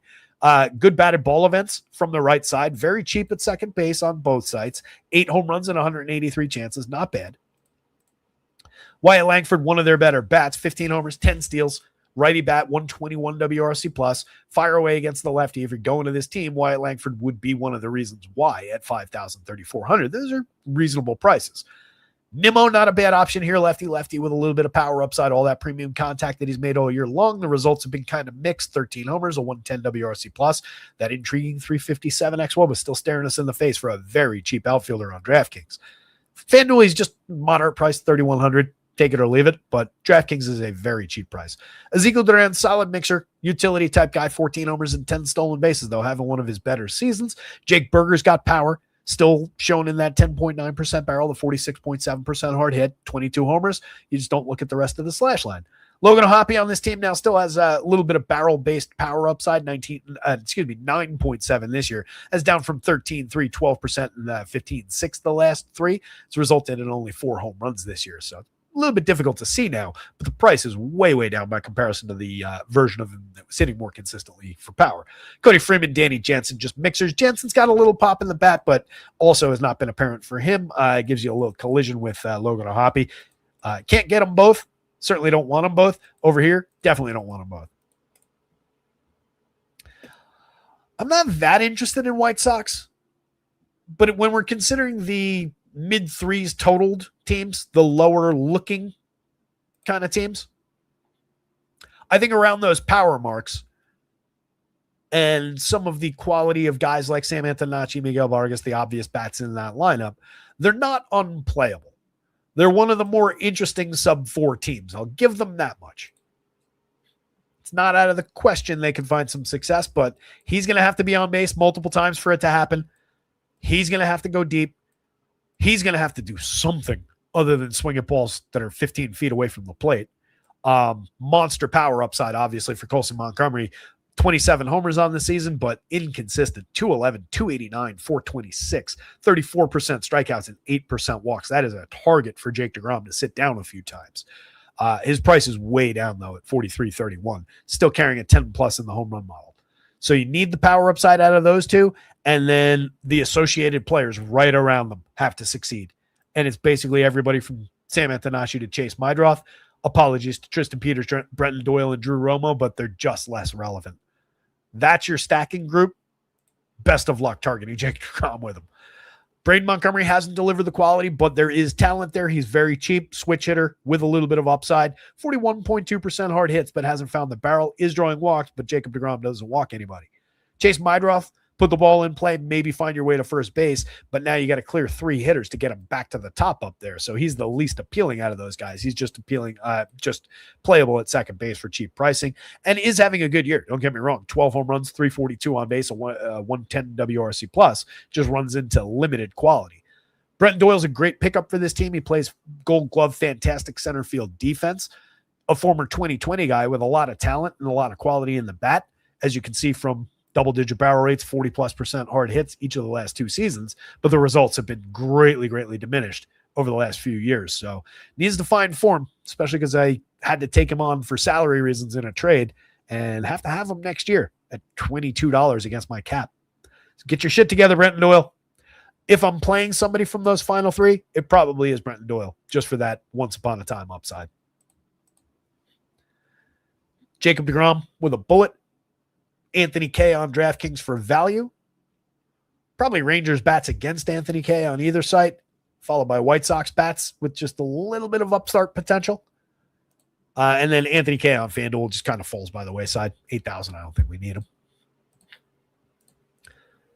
Oof, long way to go, 5:30. Are you trying to say DeGrom is a mole person? Yes. Yes, I don't remember specifically what I said, but yes, by all means, DeGrom, mole man. Hey, what a performance in, was it last year?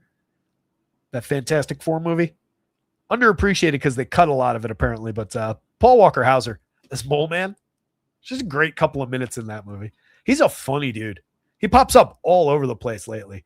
I think he's a very talented actor, and he's just a funny guy. It just seems game for a lot of things. Seems like a legitimately good dude. Orioles 3, I hate saying that. Every time I say something like that, the next day or the next week goes on a kill spree or something. Orioles sub-4 implied total going up against Matthew Liberatore. We talked about Libby a little bit up at the top of the board. He is finding a little bit of overall breakout stuff. 23.1% strikeouts on the year on a 10.2% swinging over 125 innings. He's worked to a 5.04 ERA, but has a 4.06 xFIP, 4.04 SIERA that reflect a little bit of his talent and quality.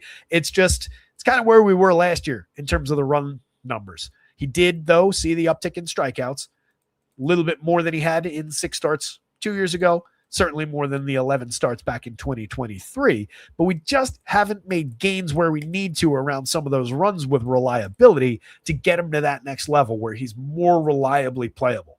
I think he projects out just fine. Again, he's a couple points above even his average. He's only 63 on DraftKings. That is an ideal option out of the bargain bin. And it's a targetable Orioles team that comes in with a collective 98 WRC plus across 1,000 plus plate appearances for the full active roster against left-handed pitching. They haven't it for much power. They get on base collectively against lefties at a sub 300 rate. This is a good spot for Liberatore, so don't let me short sell Liberatore. That said, when it goes wrong, it goes very wrong with this pitcher. He gives up a fair amount of premium contact on a fly ball trajectory that can play into some of this Orioles power, especially guys like Pete Alonso from the right side, guys like Christian Encarnacion Strand, Kobe Mayo, that make elite level contact from the right side.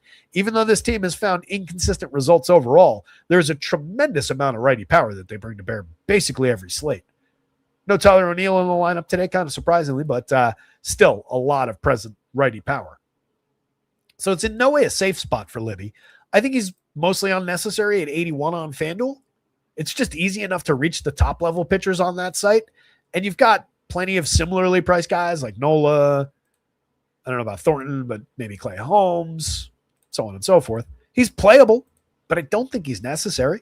He's got upside toward a quality start, but I don't think he's necessary. And his ceiling is just so eclipsed by so many other guys. Bassett, I'm just not interested. 14% strikeouts, nearly 15. 5.08 ERA, 4.78 xFIP, 4.81 SIERA.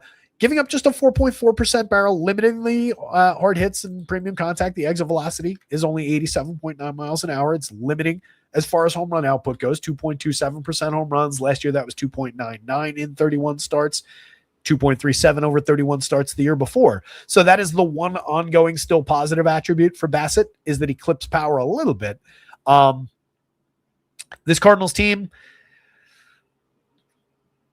there's enough on base across these guys at the top to make up for the complete lack of on base through the entire second half of the lineup, with apologies to Josh Baez and Ramon Urias. We know Urias doesn't get on base reliably. We're not sure about Baez at this level yet, but there's enough on base upside through those guys that even with a little bit of limitation on power, and there's nothing about Chris Bassett that would say that Jordan Walker, Alec Burleson, J.D. Weatherholt couldn't put one in the seats against. Each of those guys has found power upside throughout the season. And I think there's enough sequencing ability through this lineup that they're at worst playable. 4.25 implied total. They have a decent enough spot on the stacks board right there.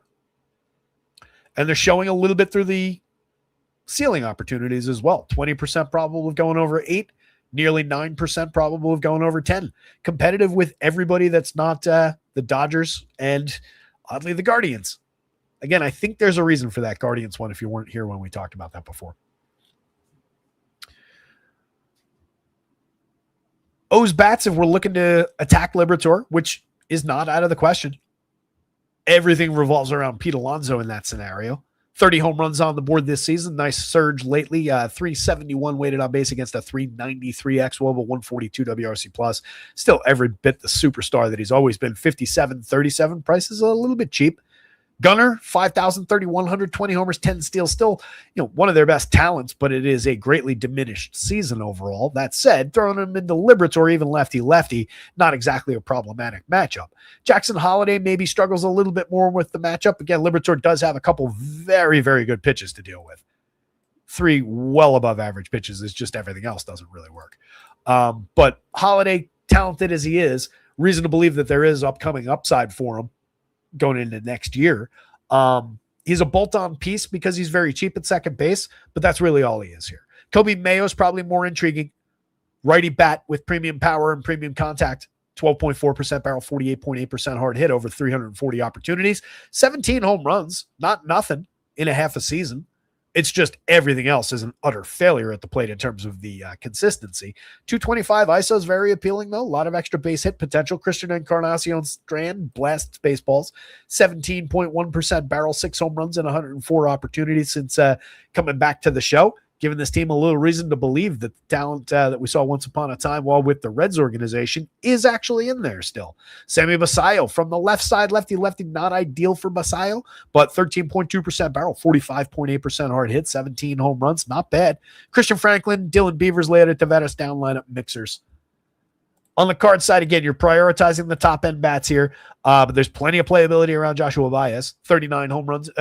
39 home runs would be very interesting over 41 plate appearances. 3,900 is cheap. 2,800 is cheap. 4 home runs on the board, including the 3 that he launched in his debut. In 41 plate appearances, that's tremendous power output that is exactly in line with what he was doing in the minors, as is that 21.7% barrel, 56.5% hard hit in his limited batted ball events so far.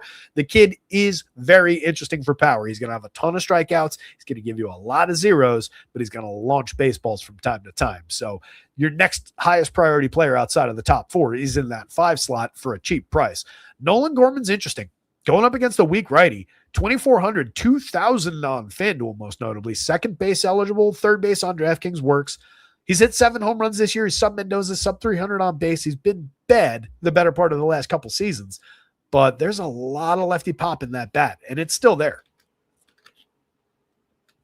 Last year, 14 homers and 402 with an ugly slash line. The year before, 19 homers and 402 with an ugly slash line. The year before that, 27 home runs and 464 chances, kind of a breakout that season.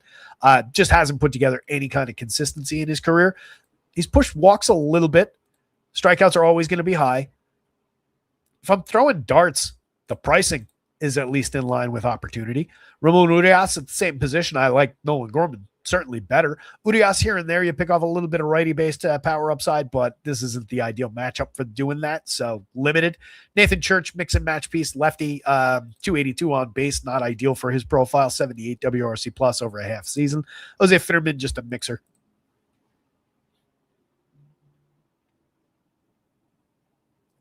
Matthew Liberatore on DraftKings. Cards, bats. Orioles, bats. Matthew Liberatore on FanDuel. Don't like Chris Bassett at all.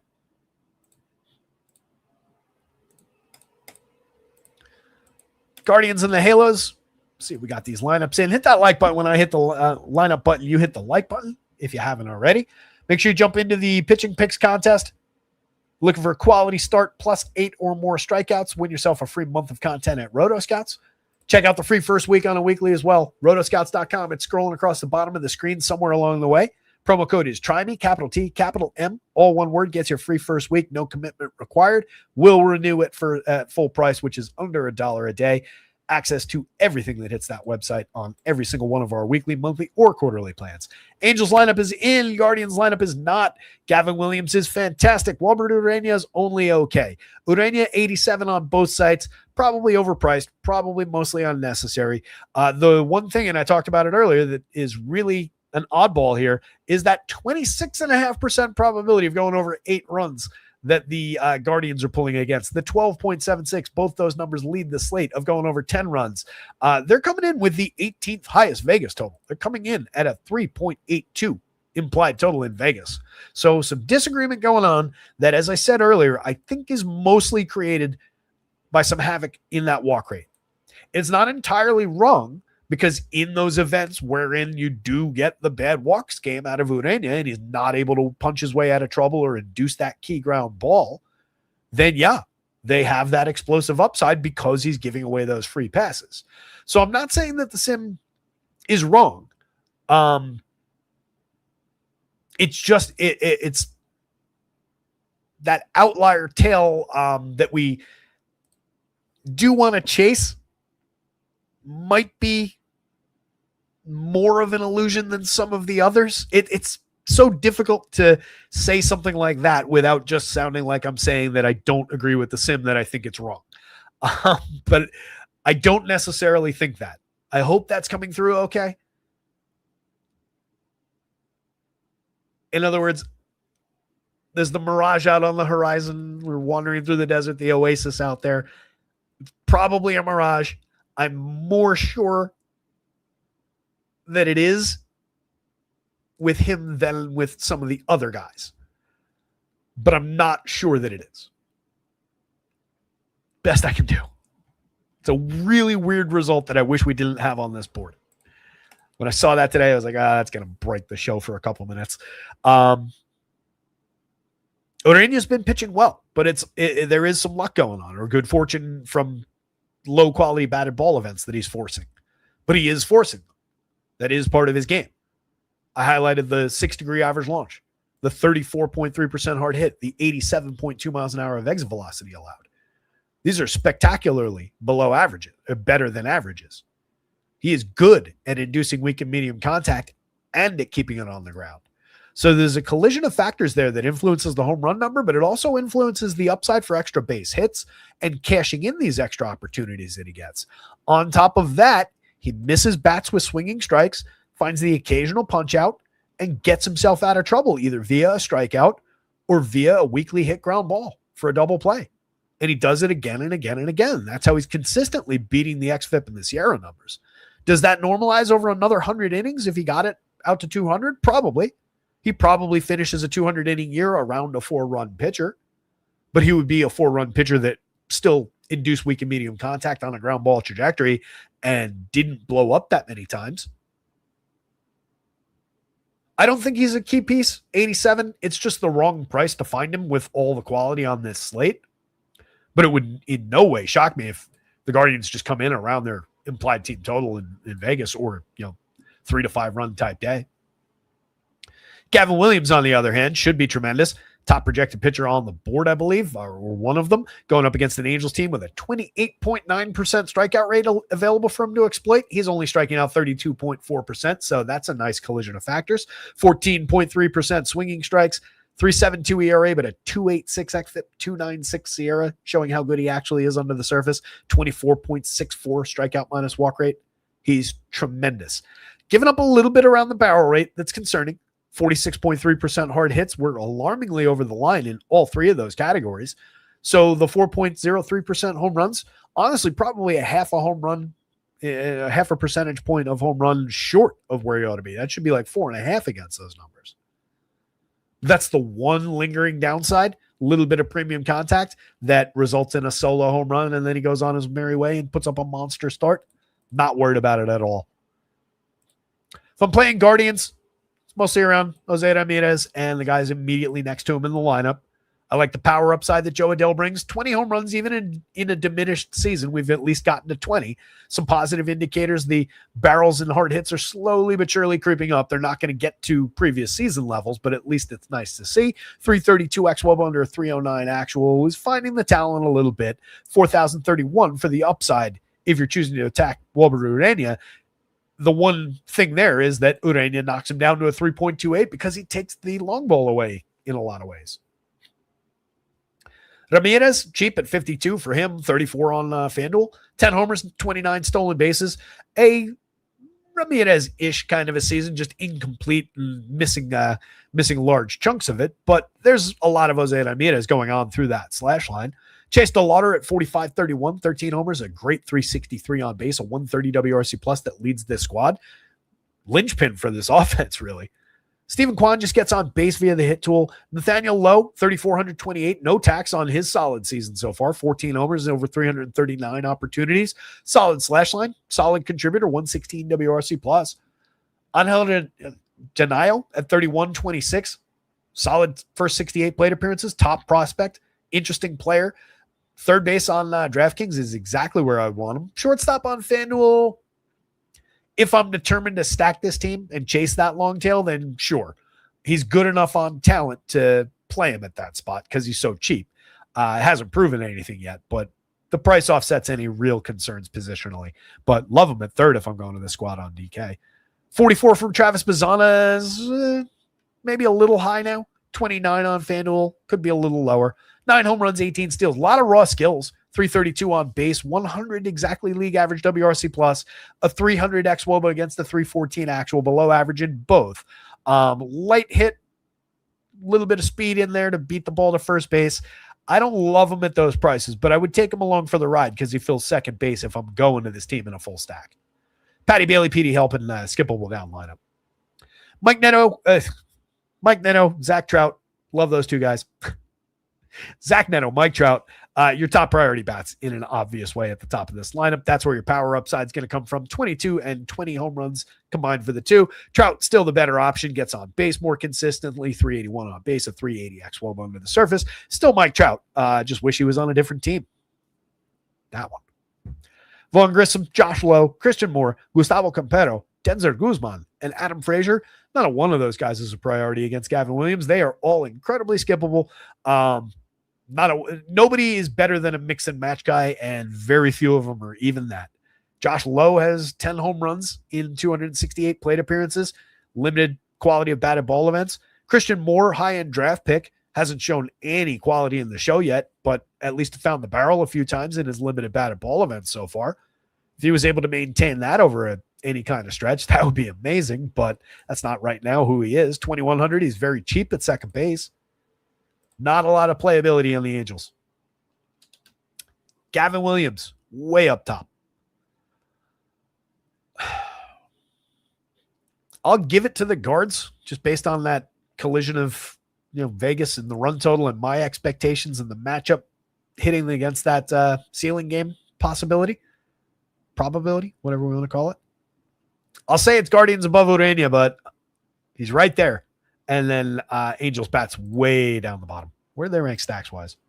Second to worst stack. They do show a little bit more quality around value, particularly on DK. 9th ranked point per dollar, 14th by home run upside, but you can see no real probability of a ceiling game going on. Phils and M's, solid pitching matchup. Love Aaron Nola, love George Kirby in this one. Great price on Nola. I would expect he's going to be the chalk of the day, SP2 on DraftKings. Everybody knows he's mostly found form. Overall for the season, the 5.12 ERA is ugly, but the 3.79 xFIP, 3.81 Sierra, that's how he's actually pitching. 25% strikeout against 7.8% walk. A little bit of power, a little premium contact going on. 5.23% home run rate. Obviously gets a little bendy on that ERA. That's where some of that difference comes from. But this is not a homer happy kind of ballpark. It's not a consistent lineup.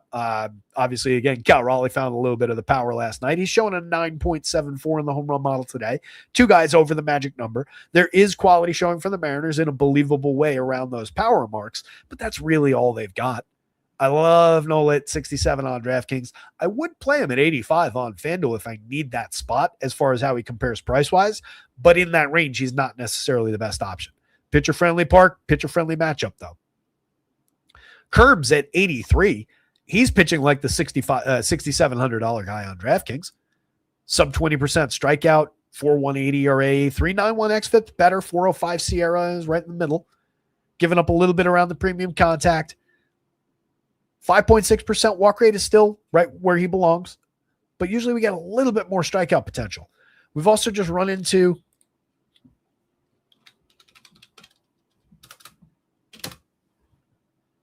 last handful of games, really the last two, but also 3 of the last 5.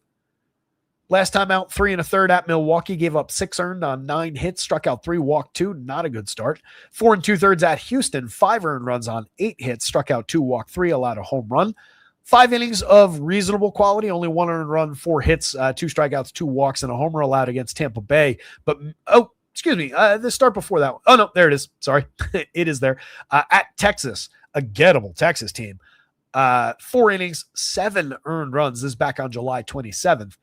Allowed 4 home runs in that game. 3 strikeouts, no walk. Obviously, it's an outlier around that power output, but a problematic start, and 3 out of the last 5 have been kind of ugly for Kirby. So a little backsliding going on, but that's brought the price down 83, 91. Lower on DraftKings, obviously, but a throwable play on either site, even against a good lineup like the Phils, even against a team that brings a lot of power to the plate like Kyle Schwarber, Bryce Harper do. I have a lot of faith in George Kirby and is just enduring overall quality. I think he gets through these hiccups and normalizes overall. So pitchers on either side of this one ahead of bats. But if you're going Phils or if you're determined to go bats, I'd probably rather use the Phillies against this form of George Kirby than the Mariners against this form of Aaron Nola. You get Schwarber, 14.19 in the home run model. Nice and appealing. 39 long balls on the season out of Schwarb's. Just another fantastic season. Trey Turner, a little bit of hard hit upside. 17 homers, 17 steals. Needs to push the on base even more than the uptick that he saw recently. Just hitting in a great spot in this lineup ahead of Bryce Harper, behind Schwarber. A lot of opportunity to drive Schwarbs in, get on, set the table for Harper. Luis Arias provides a good hit tool. Alec Bohm used to have a good hit tool. Right now, he's just kind of in the middle, but he's been driving in a ton of runs this season and has found his form more recently. The last month or so of Bohm has been pretty good. Overall, 86 WRC plus, still problematic though. 320 xWOB is right at league average against that 303 actual, so kind of just middle of the road, but he's cheap. 36 at first base on DraftKings works, 29 at third base on FanDuel works, but he's a positional collision with Kyle Schwarber now on DraftKings. So you got to take that into consideration. Bryson Stott, very playable. Third baseman on DK now. Second base shortstop on FanDuel. 9 homers, 23 steals. Good on base, 103 WRC plus. Solid little 330 actual, but to support the 328 actual, though. A good, not great player, but a guy who can always contribute. Cheap, doesn't really strike out, draws a fair amount of walks, otherwise just puts a ball in play. Not particularly well struck, but a good enough hitter. Brandon Marsh hits the ball harder than Bryson Stott does. Finds consistent base hit upside, 17 homers and 11 stolen bases, a little bit of a surge for power this year. He's been diminished somewhat from the peak that we saw him at. We knew that was going to happen eventually, but still a very good season going on. And with how he's priced, he's underpriced for what he's just doing at the plate right now. JT Realmuto, Justin Crawford, mix and match pieces down lineup. If you go Mariners, priorities around, I would say the obvious in Julio Rodriguez, even with the underperformance, basically season long. Cal Raleigh, even with the underperformance, basically season long, last night accepted. And then the premium lefty with Dominic Canzone, with all his power and premium contact upside. Throw that into a little bit of Nola's hiccups, and maybe we can succeed. Maybe Nola just reverts a little bit to his bad form. So you do have the available power right here to work with. So now I'm dealing with pretty cheap prices on a 3-man. If you just want a 3-man, I mean, you're getting Cal Raleigh, Julio Rodriguez, and a breakout season from Tom Canzone for $3,900 apiece, $3,933, $11,800 total across the 3-man. That's not bad. But you can make it even better, to be honest. Josh Naylor slides right in there from the left side at 3,000 if we're using this to attack Aaron Nola. Brings us down to 37 apiece for the 4-man. I get it even. Well, no, right about the same price if I go down line up to one of those guys. But I think that just affords you the opportunity to just top slice the entire thing. Take Randy Arozarena off the top of the board at only 49. I'm still below 4,000 a man across the 5 minutes. 39.40 apiece, 19.7 total. Again, this isn't the team that I want, but they are very, very cheap if you choose to do it. And it gives you a reason to just go right through there and maybe target the home run downside that Aaron Nola's provided this year. Outside, within that group, Josh Naylor has gotten so cheap because he's largely underperformed on the season. That said, a $3,000 first baseman on DraftKings, he is not. He is much better than that. This version, what's going on right now. 271, 333, 372. Creating runs 6% better than average by WRC+. 25 stolen bases from first base is on its own more valuable than 3,000. 10 home runs to go with it. The power's been out a little bit, but he doesn't strike out. He puts the ball in play with great consistency. He does a lot of interesting things that create fantasy points. He's just stupid cheap on DraftKings. Less so on FanDuel, right at 3,000, same price, but against a different cap. Mix and match guy, a little bit of on-base skill, bad spot in the lineup to provide that from. A lot of on-base skill out of JP Crawford as well, but again, bad spot in the lineup to provide it from. Maybe one of those guys as a wraparound back to up here, but now you're dealing with less than ideal constructions from this team. And then Brock Rodden, just a mixer at the bottom.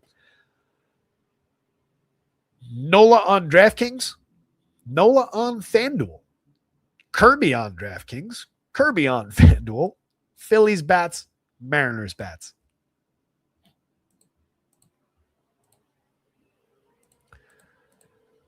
Yeesh. Coming up on 6 o'clock, 4 games to go. A lot of those early lineups were already up on the site when the show started, by the way. Hit the like button, subscribe to the channel if you get a chance, rotoscouts.com. Give it a look. Today's show brought to you by PlayStation 5. We knocked the controller over earlier in the show. We mentioned their name, so we might as well mention them now. It's a great system. I don't think they're firing developers quite as quickly as Microsoft is, but everybody's getting replaced in that industry gradually. Anybody looking forward to GTA, 6? I am, even though I forgot the number just now. I think it's absurd that they're doing the premiere video thing on Netflix. What a world. 20-plus minute promo for an upcoming video game on a streaming site. Wild. Minnesota Twins, 5.55 implied total leads the slate. They are number 2 on the stacks board. They look pretty good. It's a different opportunity than it was against a very bad lefty in Jeffrey Springs last night. Gage Jump, we talked about a little bit of the positives. We talked about a little bit of the negatives so far. He's been good at limiting home runs, but he is a fly ball trajectory pitcher, but he's good at inducing weak and medium contact, as you can see here. Right? Not a problem with contact. A lot of fly balls, but missing the barrel, missing the combination that leads to barrels, keeping the ball in the yard. Excellent stuff, well above average, leads to opportunity to suppress the Twins. This isn't exactly the Dodgers. They've been all right. They've got interesting bats like Byron Buxton, certainly. Breakout season for Cody Clemens. Upstart rookie Kellen Culpepper, who's been pretty good over his first 55 plate appearances, meeting expectations. Ryan Jeffers is having a nice season. Royce Lewis is playable. Luke Keishel's playable. It's a very, very playable Twins team. It's a great hitting situation in this park. But Gage Jump can succeed here. Gage Jump is a better pitcher than Jeffrey Springs. So it's a different situation. They're a half run further down the board. They have similar upside for probability of going over 8 and 10 as all the top teams on the board, but they're not quite to the Dodgers level, and they're not quite to how the Guardians measure out on this sim. To put that in perspective, last night, this probability of going over 8 was like 30%. This was a lot higher, both those numbers. I forget what the 10 plus was. So it's a different situation. None of that is to say that they're not one of the top 2 or 3 stacks on the board, but I think their popularity is going to get out over its skis here. The Athletics side of it, I'd rather have the Twins against Gage Jump, I think, than the Athletics in this diminished form against Taj Bradley, who has pitched mostly well all season. 26.4% strikeout. The one blemish is the 10.4% walk rate, but he's gotten away with it mostly. 3.90 ERA, 3.98 xFIP. As long as we're staying under 4, we're doing all right. He's given up a fair amount of premium contact, though. That's not going to collide well with this ballpark. Fortunately for him, there's no every one of their good home run bats. 9.3% barrel on a 15.6 degree average launch. A lot of hard hit, a lot of exit velocity. Pretty lucky to be at that low of a home run mark. But look how good the stuff is. Can't locate. A lot of, that's where all those walks are coming from. Overall, just kind of middle of the board, but some very, very good stuff and can find realistic strikeout upside. This version of the A's doesn't strike out quite as much, but some of that's offset by just being mostly bad through 7 of these 9 spots. Henry Bolte, legitimately good. Zach Geloff, maybe back to being good. 14 homers, 9 steals, decent half season from him. Bolte's been good, 352 on base over a half season since his call up. Again, another very productive rookie. Jeff McNeil's a low-end slap hitter. Lawrence Butler's a wildly inconsistent former 2020 guy that would probably be your 3rd highest priority in this lineup, but there's no real ongoing quality or reliability there. Solid mixer from a DFS perspective. It'll be low enough owned from a team with a little bit of ceiling potential against that meh kind of a pitcher, or overperformer of a pitcher in a hitter-friendly park. But it's not overly appealing. Tommy White, Donovan Walton, extra crispy Max Muncy, Carlos Cortez, Jonah Heim. This gets ugly really fast going down this lineup. Any one of those guys, even 2 of those guys, if you're drawing 5 from this team in combination with any of the others, you get a lot of positional flex, cheap prices. There are appealing reasons to go to the A's from a DFS perspective, but from a baseball point of view, this is not a good lineup. This is not a team that's overly likely to go out there and obliterate this mid-4s total. 3-6 run type day most of the time, as is the case for everybody, but there's reason to believe in some of the larger spikes for other teams. If you're stacking up the Twins, which is the more relevant lineup here, Keichel at 42, 3,000, not poorly priced, 364 on base. It's where some of the opportunities for Bell, who's not in the lineup today, as we discovered earlier in the show, all the runs, the 70-something RBIs that he's got. Cody Clemens has 66. Further down the lineup, Brooks Lee has 69 RBIs in this lineup. These guys getting on base up top feeds the opportunity to the guys further down the lineup. So that's an asset in and of itself. It makes Luke Keeschel a nice piece of correlated scoring, but he's also a guy who can contribute on his own. 8 home runs, 14 steals, not completely dead in the water. Byron Buxton's a superstar by any measure whenever he's healthy. 25 home runs, 130 WRC plus. The on base has come down somewhat, but has the skill set needed to push it back up any given game, at least for draw a couple walks, be on base 4 times. Jeffers, tremendous catcher upside, 10 home runs, solid season over 273 chances. That said, he has gotten very expensive in this ballpark at 5,100 now on DK, 33 on FanDuel. You play him like he's a first baseman, probably has more appeal on FanDuel where you don't need catchers. Royce Lewis at 5 at 32, 13 homers, 12 steals. Okay for counting stats, no consistency. Everybody's going to be going to this team. Everybody's going to be using him. I don't love it. Clemens is a guy who I think, again, just like yesterday against the lefty, maybe goes a little bit under-owned, maybe gets skipped even within people who are going to the Twins just for perception of lefty-lefty here. He's been playing a lot against lefties and finding a fair amount of success. Limited for power, only 5 of his 21 home runs have come against same-handed pitching, but that is a good player with a little bit of ability against same-handed pitching now.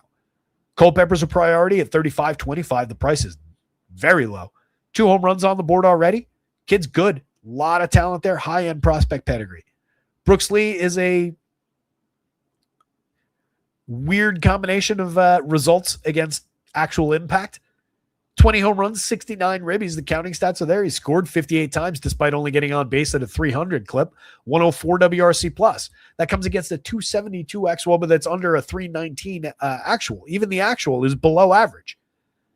But the 20 home runs are oddball. Some of the production is oddball. Some of it is because guys ahead of him get on base so much. He doesn't exactly hit the ball hard. He doesn't strike out, finding a lot of success on some of his balls in play. Caratini is always interesting when he's in the lineup. Cheap catcher who can hit the ball hard and put one in the seats for you.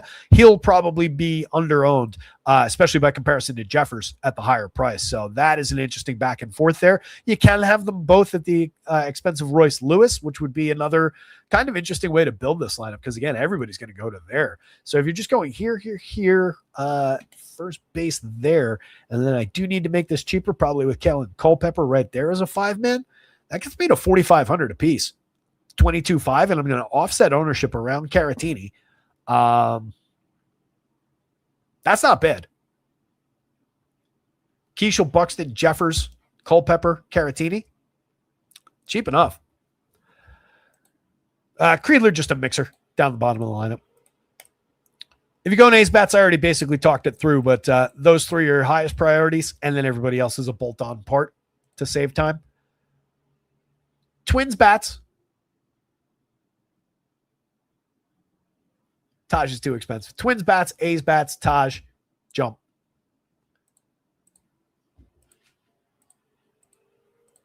It's a high danger spot for Taj to have as high a price as he does.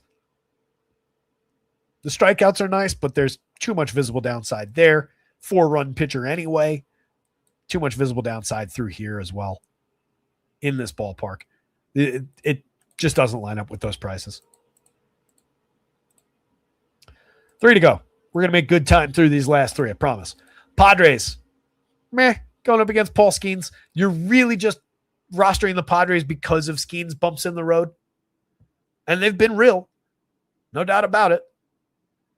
Overall, though, still a 3.95 ERA with a 3.25 xFIP, 3.17 Sierra. So under the covers, still pitching better than what the results have been.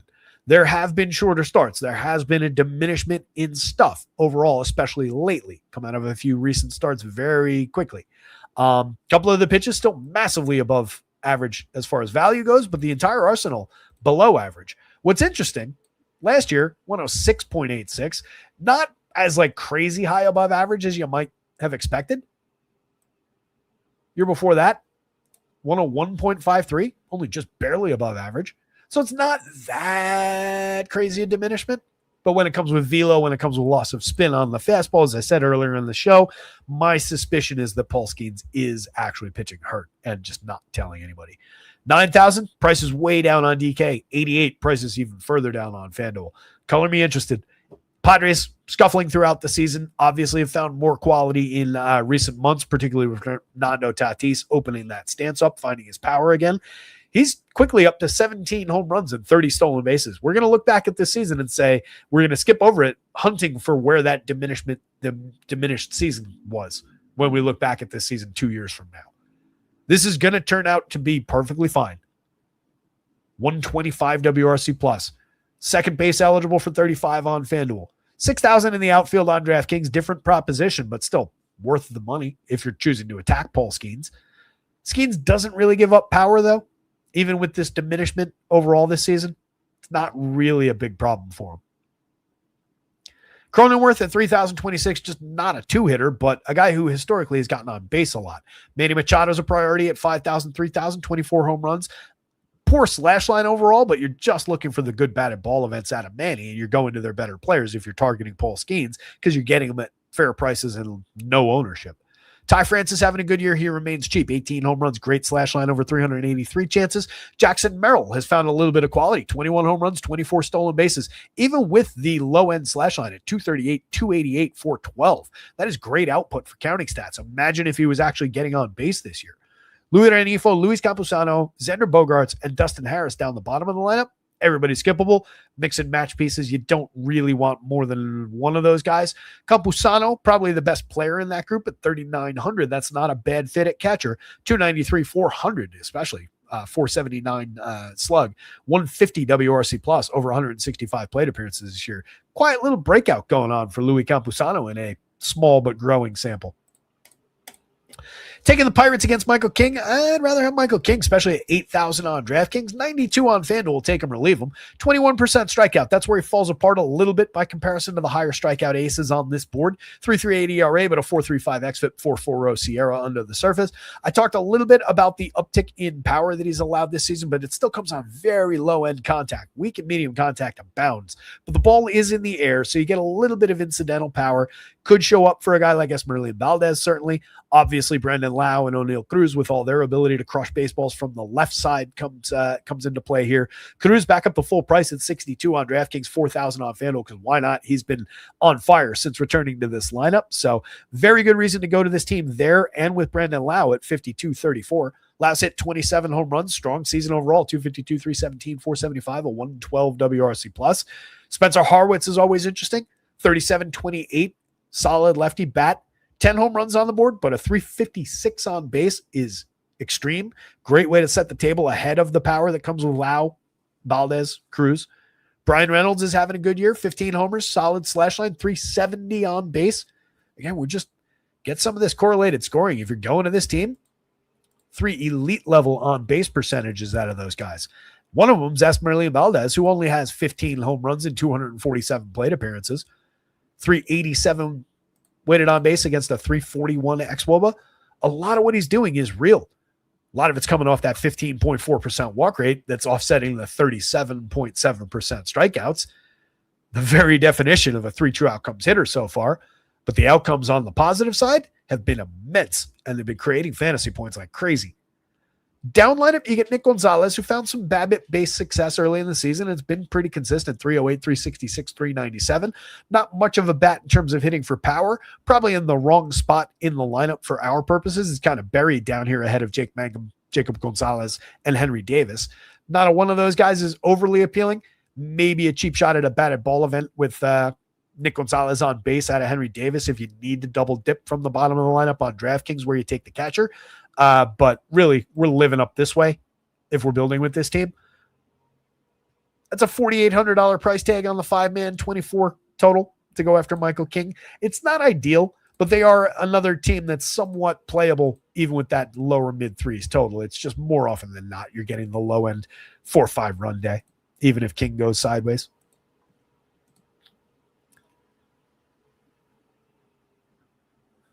Paul Skeens.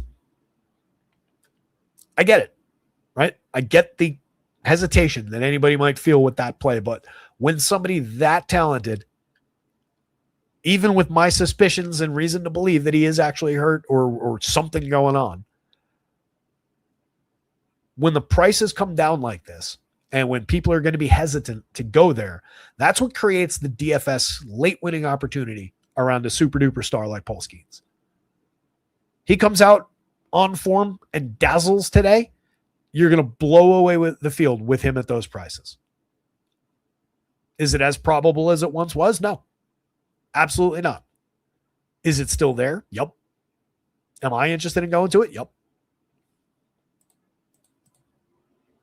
Paul Skeens, Michael King,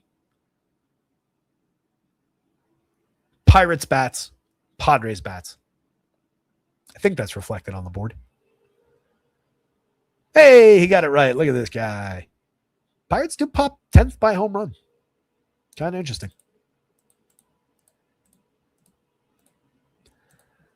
Speaking of interesting, the Cubbies going up against Brandon Pfaadt with some maybe invisibility in the later part of the slate. 407 implied total. The Cubs are just better than that. And the downside of Brandon Pfaadt is much better, much bigger than that.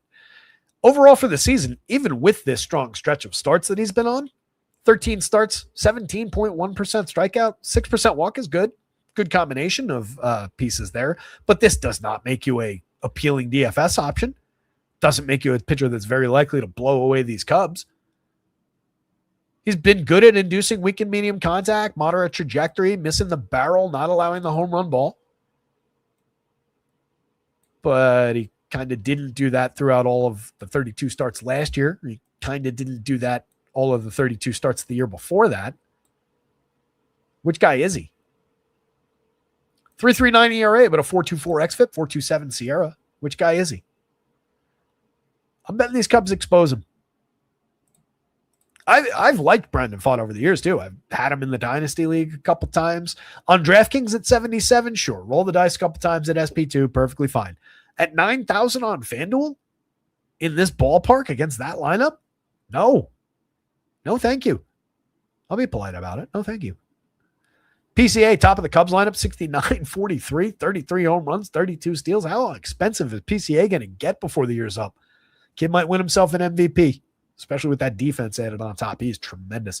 133 WRC plus on Seiya Suzuki. A lot of power there. 22 home runs on the season. 10.4% barrel. The hard hit rate has come down. The barrels have also come down by comparison to previous seasons, especially last year. But there is still major upside for premium batted ball events there. 9.01 on the home run model. Michael Busch from the left side, very cheap at 43.29, 16 homers, a lot of diminishment we've talked about year over year, but still a very good bat from the left side who's getting on base at a 353 clip and still creating runs. Alex Bregman is crazy expensive at $5,900 on DraftKings. He's 31 on FanDuel. That's the much more correct price.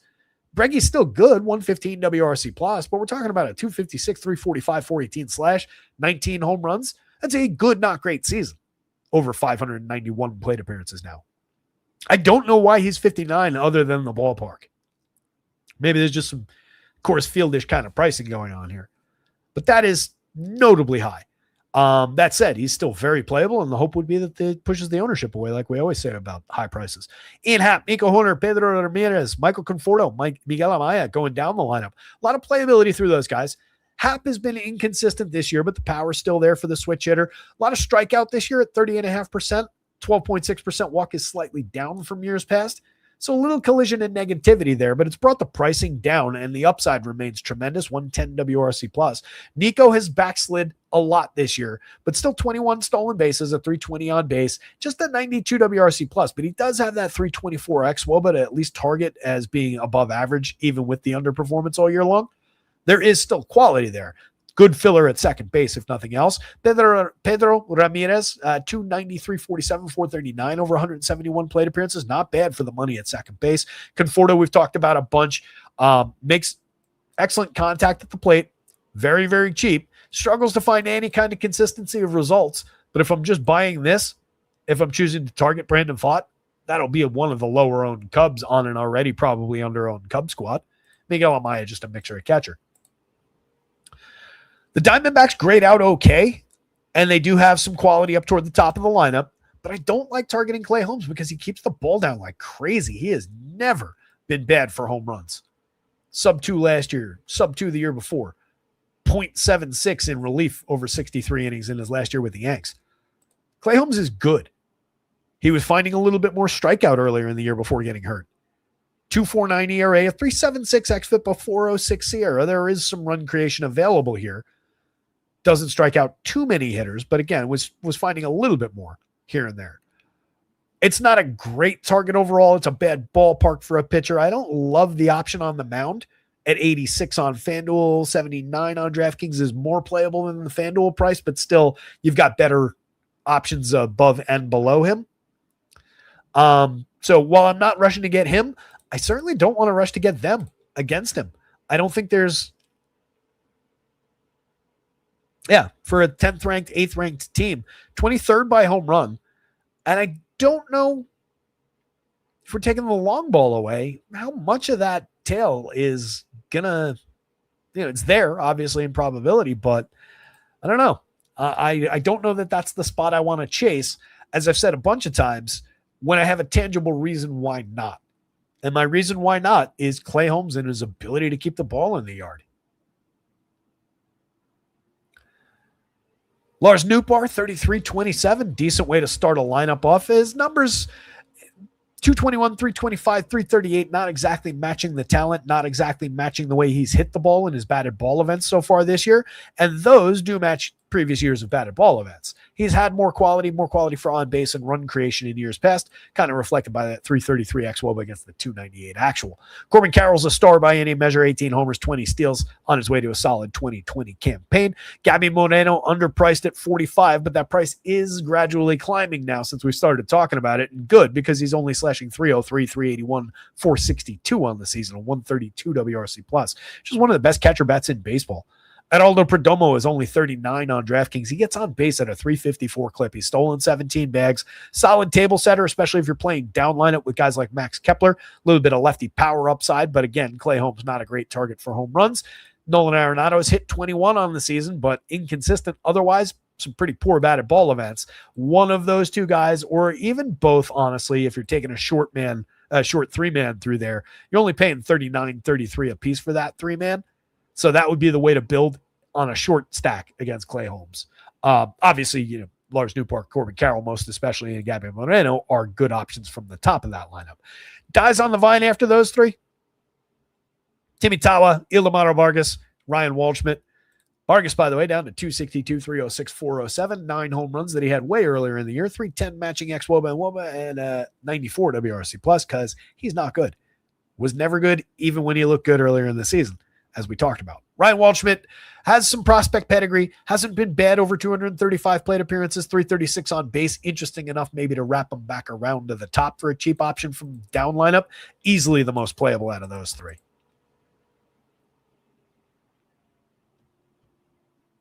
Cubs bats: Clay Holmes. Diamondbacks bats: Brandon Pfaadt on DraftKings, Brandon Pfaadt on FanDuel. Last game up. I don't know who's text messaging me, but if you're watching the show, I'm still talking. Reds 4-run total. Same thing with the Giants, 407. Pitcher-friendly park here. Brady Singer, though. Hitter-friendly pitcher. Adrian Hauser, mix and match type pitcher, 4.08 ERA, 4.59 xFIP, 4.64 SIERA, no strikeouts, medium walk rate. On Singer's side, 4.72, 4.42, 4.45 across the run line, 18.4% strikeouts over 25 starts. 7.4% walk is not problematic, but it's not good against that strikeout rate. Below average across all 3+ categories for Singer, below average in 2 of the 3 categories for Adrian Hauser. Good locator, good control, but it's only going to go so far. Between the two offenses, the Reds have the better lineup. They have the more appealing bats as far as power upside goes. Giants not bringing much to the plate here. Either one of these pitchers is targetable, but a lot of mediocrity going on in this final game. If the Reds were exploding for like power upside or something, there'd be a little bit more to talk about here. You do have a reasonable amount of targetable contact here with Adrian Hauser so far this year. 15 starts, 108 innings, 8.8% barrel allowed, over the threshold in hard hits, just under it in exit velo, 3.23% home runs allowed.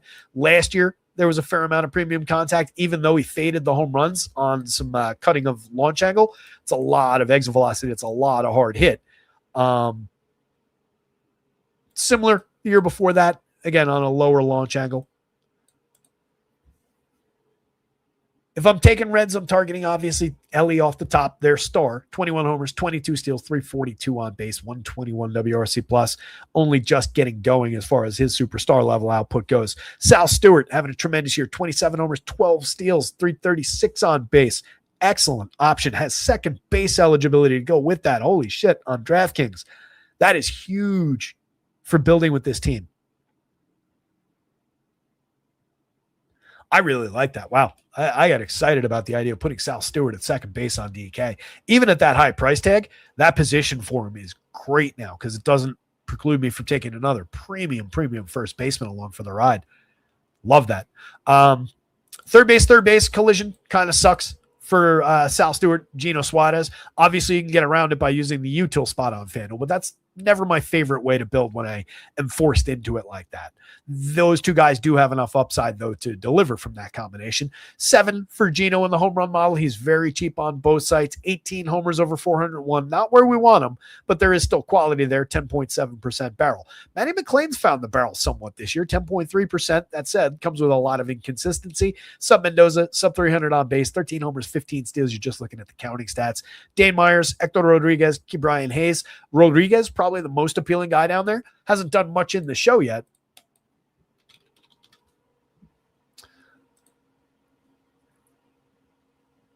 Should have teed that up differently. Had to search him up. Hasn't done much in the show yet, but in the minors, had over 455 plate appearances this year as a young 22-year-old in AAA. 27 home runs, 274, 347, 533. Can I sell you that? I think we can.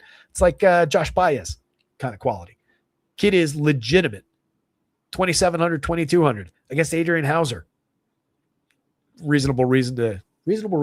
Woo, we're at the end of the show. It's a reasonable option at a cheap price if I'm already going to the Reds. And honestly, something to sprinkle on top is like an additional reason to consider them. If you're going like there, let's see how we can do it. Second base for Sal. Ellie, obviously, at short. I want Stevenson, who I haven't talked about yet, but we've talked about many times this year. Cheap premium contact upside at catcher for 3,400. He's hit 12 home runs, having an okay season slash line wise, positive run creator, 337 xWOBA, underperforming overall, just stupid cheap. This is not a good hitter park, not a great matchup overall as far as explosion upside, but the way this team comes together is kind of interesting there. And then Hector, it's 4,180 a piece, 20,900. I get Ellie, Sal.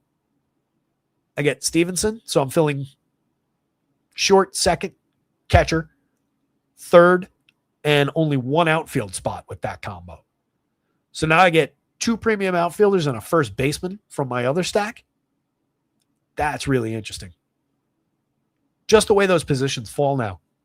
There's appeal there with how cheap Stevenson is and how Sal fits in at second base. That said, these are 2 high prices, so your options are a little bit limited. But let's say you took that 5-man, put it together with an elite first baseman and 2 outfielders from another team, and then on DK, played it alongside that pitching combo that we talked about. I would expect that you can afford basically any combination of bats in that 3-man if you did that, or close enough. JJ Bleday having a good year, 4,032, 21 homers, 6 stolen bases, hit for the cycle the other day, 331 on base, a 111 WRC plus. Lot to like about JJ from the left side. Didn't mean to leave him out of that mix, but just kind of fell by the wayside as I was putting together those interesting positions, targeting only taking 1 outfielder from this team. But definitely the better overall option. These guys always drawn walks and gotten on base in interesting ways too. And a breakout season for power that came in a big hurry and has diminished somewhat over the last 3 weeks or so. But big outbursts here and there, still very much in the cards. Brian Hayes, limited bat on ball quality, but playable at 2,200 at third base if you're desperate. Obviously, you're going to the other third baseman first, though. Giants bats, Drew Gilbert's just a mixer. Rafi Devers is your quality. You don't have Bryce Eldridge in this projected. Interesting guy who poked his head out in Shea Whitcomb down here. 3,200, oddly priced against these guys, considering who he is and what he's done in the show. Once upon a time, a highly regarded young prospect, now a aged out quad A type player. But at those, especially the FanDuel price, dead min, second, third outfield eligible, reasonable play if you're going to Giants. That said, I don't really expect much. Don't expect much around Grant McCray, Christian Cross, Nate Furman, Drew Kavanaugh, Turner Hill. If this is their lineup, they're in trouble tonight. The only really appealing piece is Rafi Devers, maybe some Young-Hoo Lee for a little bit of batted ball quality in terms of hit tool, but that's about it. Giants not offering much here, which is good because we're coming up on 6:30, and I really got to get out of here and get the site updated. There's your confirmed Reds lineup. I don't remember if we had that a minute ago. I don't think we did. TJ Friedl sneaking into the bottom of it. Everybody else is basically intact. No Giants lineup in, but they look really low end. Last game up goes Reds bats. Giants bats. Brady Singer, Adrian Hauser, I guess. Don't really like this one to wrap the show up, but there we are. Gavin Moreno is the man rabbit hole. Meech, I'll dig into that and let you know tomorrow. As far as Nola, I think it's just kind of a return to form leading to good results. And all season long, he was pitching better under the surface. He just had weird run bending, ERA bending output as far as the home runs allowed this year. What pitchers off the board? I completely forgot. You guys can have everybody. I won't take anybody off the board for the pitching picks contest. Only 15 of you still here hanging out. I got to get out of here and get the site updated. Long, meandering show today, but there was a lot to talk about. Really interesting 12-gamer. Here's the stacks board one last time. This is an interesting way to end the show. This one little outlier down here. And Toronto, honestly, as well, against Lugo. Just the limited quality of those two teams. But a lot to work with through here. Either one of those teams surprising or apparently wouldn't be surprising. Would be surprising to me. But love the quality up at the top. Tons of pitching to work with on this slate. Think it's a really interesting one. There's the rules for the pitching picks contest. Come on back. Leave your pick in a comment. You need a quality start plus 8 strikeouts. A lot of good options for that today. Good luck out there tonight, guys. Somebody go win something. Share those results at Rotoscouts on Twitter when you do, or in the premium Discord, which is linked for free down in the description of this video, along with all the links to rotoscouts.com. Promo code TRYME still good for a free first week on a weekly plan. Check that out. We will see you tomorrow for more. Later, gang.